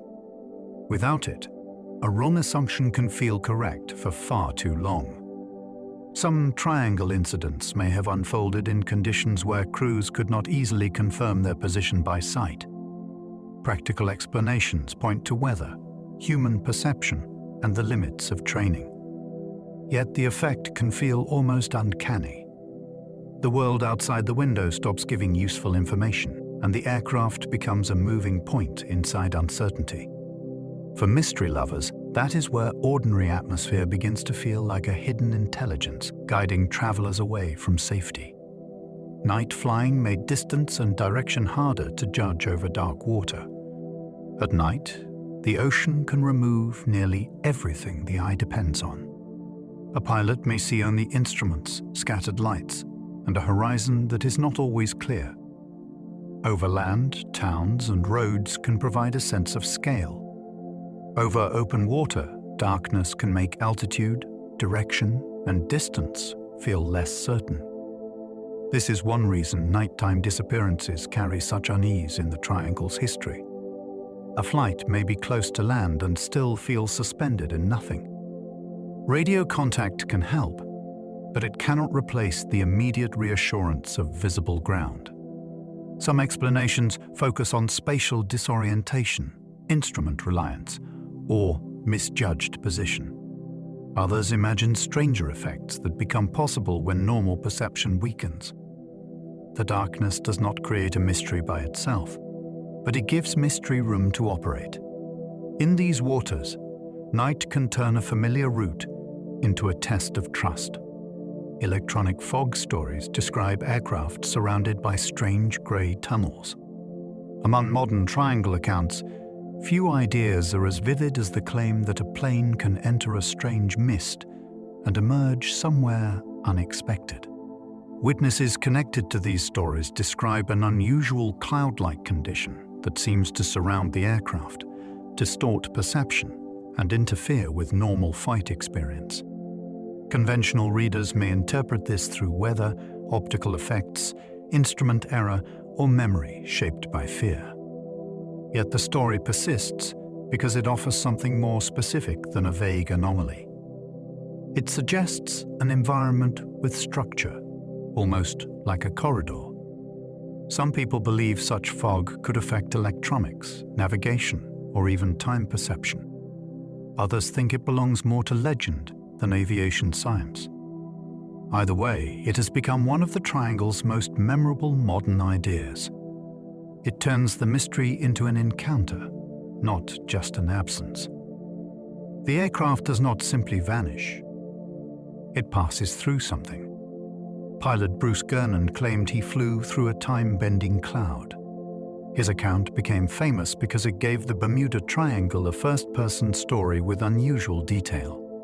He described flying into a strange cloud formation, encountering conditions that felt abnormal, and arriving in a way that seemed to challenge the expected timing of the flight. For believers, this was not just another disappearance story.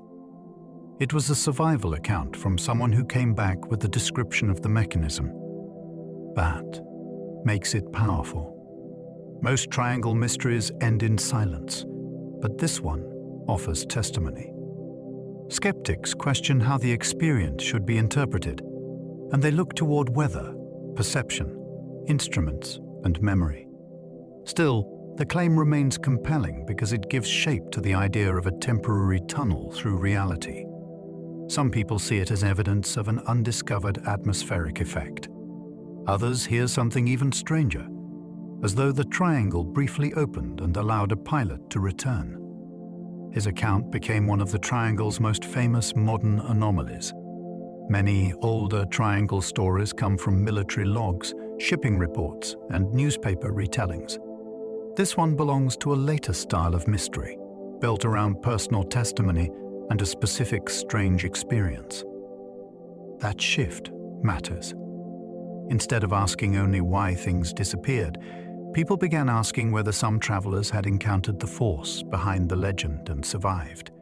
The story also arrived in a world already familiar with ideas about wormholes, energy fields, and hidden dimensions, which made it easier for audiences to imagine extraordinary possibilities. To skeptical listeners, the account may show how unusual weather can become more mysterious in memory. To others, it is one of the clearest hints that the triangle is not just a place of accidents. It may be a place where rare conditions briefly change what pilots experience. That possibility keeps the story alive because it gives the unknown a voice and a witness. Time-loss claims keep the mystery alive for paranormal researchers. Time is one of the strangest parts of the triangle legend because it moves the mystery beyond missing ships and aircraft.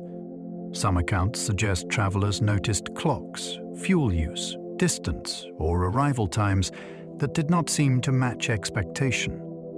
These claims are difficult to prove, and ordinary explanations can include faulty instruments, misremembered timing, route differences, or stress.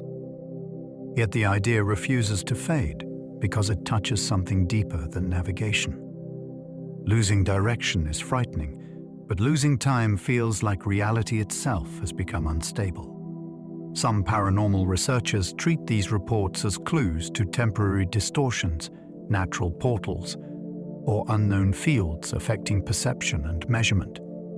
Mainstream thinkers remain cautious, but the appeal is obvious. A disappearance removes people from the map. A time anomaly suggests the map may not be the only thing at risk. In that version, the triangle becomes a mystery of reality's hidden rules. Some witnesses describe missing minutes after crossing parts of the region. Small time gaps may not sound dramatic until you imagine them from inside a cockpit or cabin. A traveler checks the clock, estimates a route, and expects one answer. Then the numbers seem slightly wrong. The experience can be brushed aside, but it can also become unforgettable. In triangle lore, missing minutes suggests something subtler than a full disappearance. The person returns, yet part of the journey feels unaccounted for. Skeptics can offer several explanations. Clocks drift. People misread fuel burn. Memory adjusts after unusual stress. But those explanations do not always satisfy witnesses who feel certain that something happened. The fascination lies in the scale. A few minutes are small enough to avoid proof, but strange enough to trouble the mind. Some people imagine brief slips through a hidden layer of space. Others think the region may affect human perception before instruments ever show a problem. Others compare the triangle to a natural portal between hidden dimensions. This is one of the boldest ideas attached to the region, and it moves far beyond ordinary ocean danger. In this view, the triangle may be a place where unusual conditions allow movement between layers of reality that normally remain separate. Disappearances become not endings, but transitions. A ship may not sink. A plane may not crash. It may cross a boundary that appears only under rare circumstances. There is no accepted proof for this, yet the theory remains popular because it explains the clean vanishing that defines so many stories. It also fits the emotional logic of the legend. People look at missing wreckage and imagine that the craft went somewhere else. Some describe portals as natural, linked to magnetic fields or earth energy. Others imagine intelligence behind them. The idea is speculative, but it captures why the triangle feels different from an ordinary danger zone. Fringe theories connect the area with energy grids across the Earth. The energy grid idea suggests that certain places on the planet may carry unusual power because of their position within a hidden global pattern. Supporters often connect the triangle with other mysterious zones, ancient monuments, magnetic anomalies, or lines of force that supposedly cross the Earth. Conventional science does not accept these claims in the way believers present them, but the theory has lasting appeal. It makes the Bermuda Triangle part of a worldwide system rather than a local maritime hazard. That is a major shift. A disappearance no longer belongs only to weather or navigation. It becomes a sign that the planet may have an invisible architecture. Some people imagine natural energy nodes. Others suggest lost knowledge once understood these patterns. The theory is difficult to test, yet it remains fascinating because it turns a patch of ocean into one point on a much larger hidden map. Ancient astronaut ideas imagine buried technology influencing ships and planes. This theory blends the triangle with one of the most popular alternative history claims. It suggests that advanced visitors may have left devices, structures, or power systems beneath the ocean long before recorded history. If such technology still operated in some limited way, it might interfere with navigation, electronics, or the movement of vessels above it. There is no confirmed evidence for this, and conventional researchers would treat the idea with strong caution. Still, it captures the exact mood that draws many people to the Bermuda Triangle. It offers a reason why strange effects might seem advanced, hidden, and difficult to repeat under laboratory conditions. The ocean becomes not just a natural setting, but a cover for something older than human memory. Some people connect this with Atlantis stories. Others imagine a separate legacy from the stars. Either way, the theory asks whether the strangest danger in the region might be buried intelligence. The nearby Ortec base adds secrecy to many alternative theories. A real military presence near the Bahamas gives speculation a powerful anchor. Ortec is associated with undersea testing and naval activity, which naturally attracts attention from people who suspect hidden projects. Most official explanations present such facilities as part of ordinary defense research and training. Yet secrecy changes how the public listens. When an area already has a reputation for disappearances, any restricted installation nearby becomes fuel for larger ideas. Some people imagine experimental sonar, classified vehicles, electromagnetic systems, or deep water monitoring technologies. Others think the base is merely being pulled into the legend because it happens to sit in a fascinating region. The mystery here is not only what happens at the facility, it is how secrecy itself changes interpretation. When people know they are not being shown everything, they begin to wonder what else might be hidden under official language and calm maps. Military testing has inspired rumors about underwater experiments near Andros. Andros has become important in alternative triangle theories because its surrounding waters offer depth, relative isolation, and a long association with naval work. Rumors often grow in places where advanced equipment operates beyond public view. Some people imagine experiments involving sound, pressure, guidance systems, or technologies designed to track submarines. Others take the idea further and suggest that unusual disappearances may be linked to classified projects that were never meant to be discussed. There is no public proof that such rumors explain the famous cases, and caution is needed. But the setting is undeniably compelling. Deep water testing, restricted knowledge, and a legendary mystery zone make a powerful combination. Even if the real work is entirely conventional, the secrecy creates a vacuum. Stories rush in to fill it. For the listener, Andros becomes a place where official science and late-night speculation sit unusually close together. Official secrecy can make ordinary naval activity look more mysterious. Secrecy does not have to hide anything paranormal to change a story.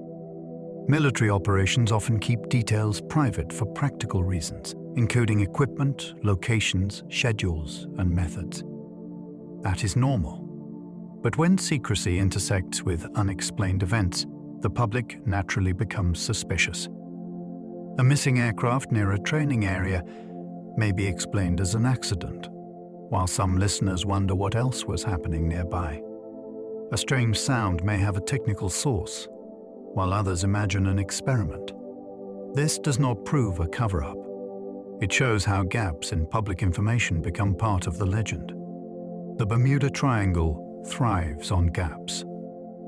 Missing wreckage, unclear messages, and restricted knowledge all produce the same emotional result. They leave people outside the room, guessing. Sometimes the truth may be ordinary. Yet when the door stays closed, the imagination keeps working on what might be behind it. Submarine terrain near the Bahamas could conceal unusual acoustic phenomena. Sound behaves strangely underwater because it moves through layers shaped by temperature, depth, pressure, and seafloor structure. Around the Bahamas, deep channels and complex terrain can create conditions where noises travel, bend, fade, or appear to come from unexpected directions. For naval work, this is important. For mystery storytelling, it is fascinating. A strange sound beneath the sea can become a clue, a warning, or a rumor depending on who hears it and what they already believe. Some unusual reports may have practical acoustic explanations tied to geology, animals, vessels, or equipment. Yet the same science suggests the underwater world is far less simple than it seems from above.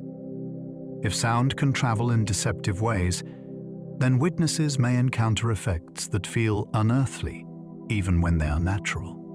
The triangle's mystery deepens when the ocean is understood not as silence, but as a hidden soundscape. Strange sounds underwater have been linked to mystery by some researchers. The sea is filled with noises that can be difficult to identify without context.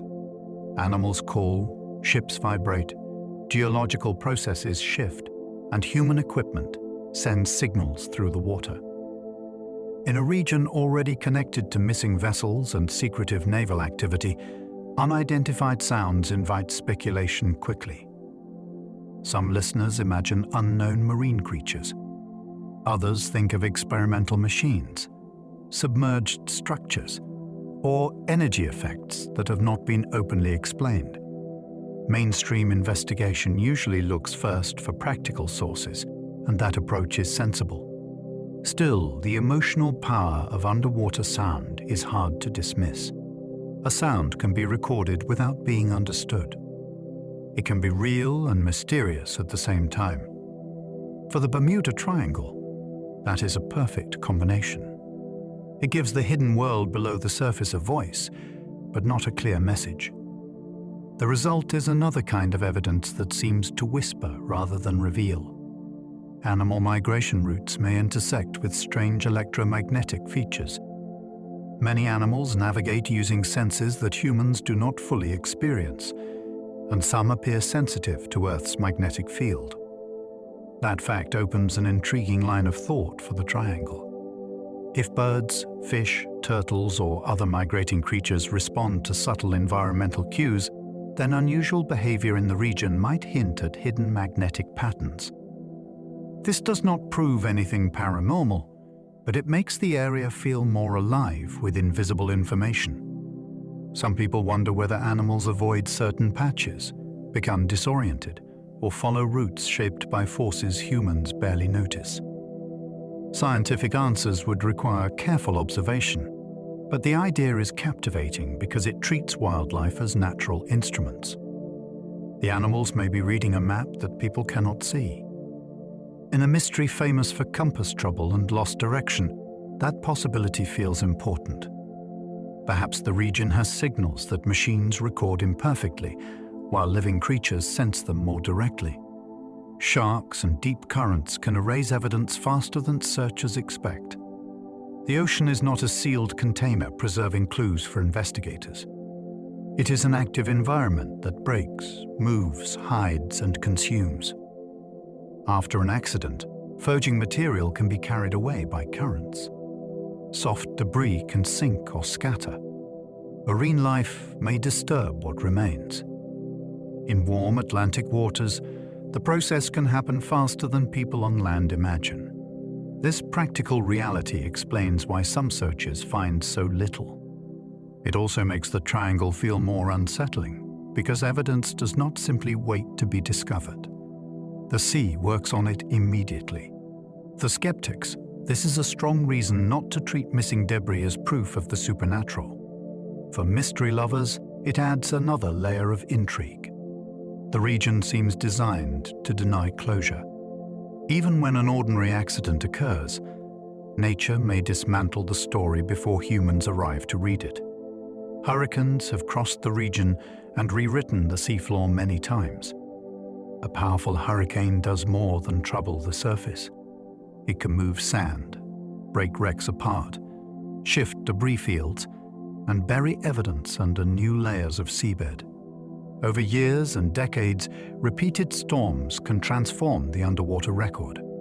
This matters for older triangle cases because a wreck that might once have been discoverable may later be hidden, damaged, or displaced. Searchers are not always looking at the same environment that existed on the day of the disappearance. The ocean edits its own archive. That idea is practical, but it feels almost mysterious in itself. A hurricane can erase tracks like wind across a beach, only on a much larger scale. Some people see this as nature's explanation for missing proof. Others wonder what secrets have been sealed beneath storm-moved sand. By the way, the region's history is not fixed. It is constantly being rewritten by weather. Old wrecks can vanish beneath sand before anyone records them properly. Many people imagine a wreck sitting clearly on the seabed, waiting for discovery. In reality, underwater remains can be covered, exposed, and covered again by moving sand. Smaller vessels may disappear into the bottom so completely that only a careful survey would find them. Even larger wrecks can become difficult to identify when time, corrosion, and sediment work together. This is important for the triangle, because older cases often lack precise last positions. If searchers begin with uncertainty and the sea floor keeps changing, evidence can remain hidden for generations. The mystery does not require a supernatural eraser. It may only require depth, sand, and time. Yet that does not make the thought less fascinating. Somewhere beneath those shifting layers, there may be answers that have not vanished at all. They may be waiting under a natural cover, beyond the reach of the searchers that once gave up. Treasure legends add another layer to the triangle's dangerous reputation. The waters around the Bahamas and nearby routes have long been associated with shipwrecks, valuables, and stories of lost cargo. Treasure lore changes how people hear every disappearance.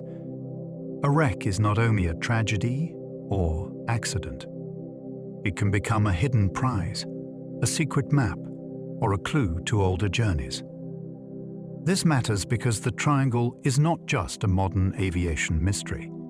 It sits in a region shaped by centuries of ocean travel, colonial trade, storms, and salvage dreams. Some treasure stories are well grounded in maritime history. Others drift into rumor and wishful thinking. But together they give the area a sense of buried possibility. For mystery lovers, that matters. A place with missing ships is intriguing. A place with missing ships and lost treasure becomes irresistible. The danger and the reward seem to occupy the same waters, which makes every old wreck feel like a doorway. Pirate history gives the region a darker human mystery. Long before aircraft vanished from radio contact, these waters saw human danger of a different kind. Pirates, privateers, smugglers, and raiders used island channels and busy sea lanes to their advantage. That history matters because it reminds us that not every mystery needs an unknown force. Some disappearances in earlier centuries may have involved theft, violence, concealment, or ships that were deliberately taken out of the record. The triangle's reputation often focuses on strange nature or paranormal forces, but the human past may be just as shadowed. A vessel could be lost to weather, but it could also be intercepted by people who wanted no witnesses. Over time, details fade, records fail, and rumor replaces testimony. This gives the region a darker layer beneath the modern legend. The sea did not only hide accidents, it also hid human intentions, and those may be harder to recover than wreckage. Smuggling routes created real disappearances long before paranormal theories arrived. Secret travel has always changed the meaning of a missing vessel. When people move goods outside the law, they often avoid official routes, hide their schedules, and leave incomplete records.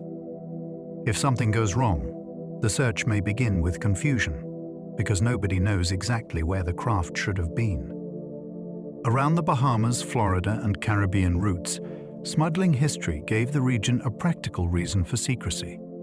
Boats could vanish from public awareness because they were never fully visible to public systems in the first place. This does not explain famous aviation cases, but it does complicate the wider legend. Some missing craft may have been tied to risks nobody reported honestly. Others may have been deliberately renamed, hidden, or abandoned. For the triangle, this adds a grounded mystery beneath the paranormal one. The official record may look empty not because nothing happened, but because too much was meant to stay hidden. Rum running during Prohibition made these waters secretive and risky. During Prohibition, coastal waters near Florida and the Bahamas became part of a hidden economy. Boats moved alcohol through routes that rewarded speed, silence, and evasion. That world created its own dangers. Crews avoided authorities, traveled at odd hours, and sometimes pushed vessels beyond safe limits. A missing boat in that context might not produce a clean report. People involved may have had reasons to stay unnamed, mislead officials, or let a disappearance remain vague. This period adds an unexpected human chapter to the triangle's reputation. It shows that secrecy did not begin with military bases or paranormal theories. It was built into the region by people using the sea as cover. Some of those stories may never have reached newspapers in full. Others may have been stripped of their true context. The result is a hidden history, where danger, profit, and silence traveled together under the same night sky. Missing logbooks have prevented clear endings for several older cases. A logbook can be the voice of a vanished vessel. It records weather, position, decisions, problems, and the daily rhythm that turns a journey into evidence. When that record disappears with the craft, investigators lose the closest thing to a witness. This is especially important for older maritime cases, where radio contact was limited or absent. Without logs, later researchers must rebuild events from port records, sightings, cargo notes, and second-hand accounts. Those fragments can suggest a route, but they rarely reveal the final turn. In Bermuda Triangle lore, missing records leave enormous space for speculation. A storm becomes possible. A mechanical failure becomes possible. So does mutiny, secret cargo, piracy, or something stranger. The absence of a logbook does not prove an unusual event, but it changes the texture of the mystery. The story loses its narrator at the exact moment when the listener needs one most. Every solved case seems to leave another strange detail behind. One reason the triangle never fully disappears from public interest is that explanations often come with leftovers. A case may be tied to weather, yet the weather report seems imperfect. A wreck may be identified, yet an earlier message remains odd. A disappearance may be statistically ordinary, yet the timing feels uncanny. This is how the legend survives in the margins. It does not always need to defeat the explanation.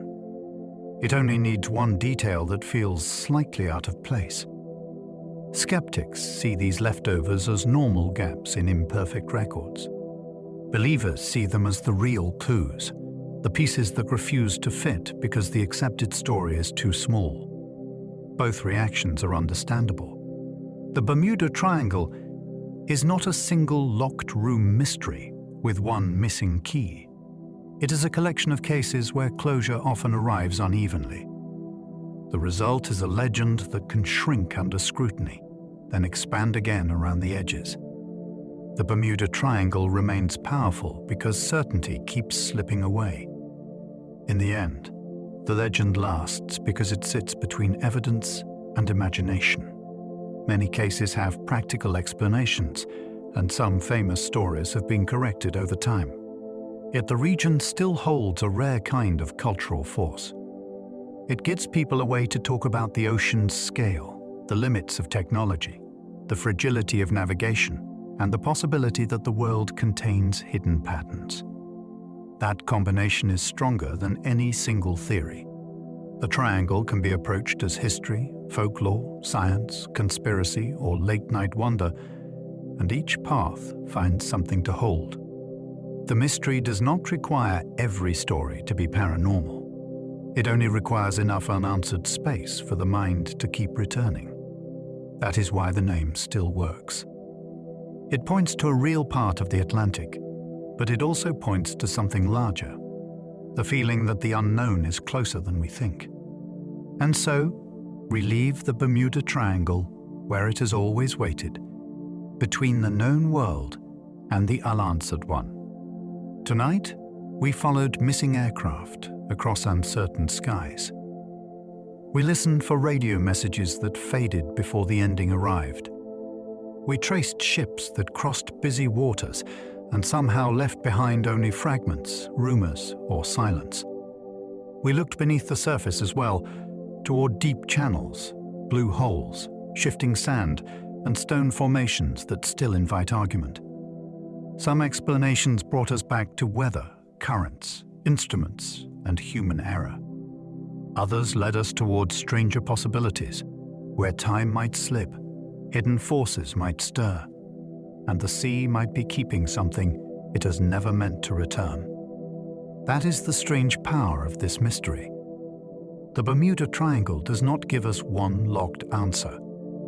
It gives us a map of questions. Some are practical. Some are historical. Some are far beyond what we can prove. Yet all of them remind us that the ocean is still larger than our certainty. But now, the search can rest. Let the charts fold closed. Let the last signal fade into distance. Let the dark water grow still in your mind, as if every wave has softened into sleep. There is nothing more you need to solve tonight. The mystery can remain where it is, waiting patiently beyond the edge of the shore. If you enjoyed this curious journey, you are very welcome to like, subscribe, or leave a thought below. It helps others find their way here too. And if you happen to still be awake, there will be another mystery waiting on the screen, ready whenever you are. For now, allow your shoulders to loosen. Let your breathing slow. Let the day drift away, piece by piece, until only calm remains. Sleep well and good night.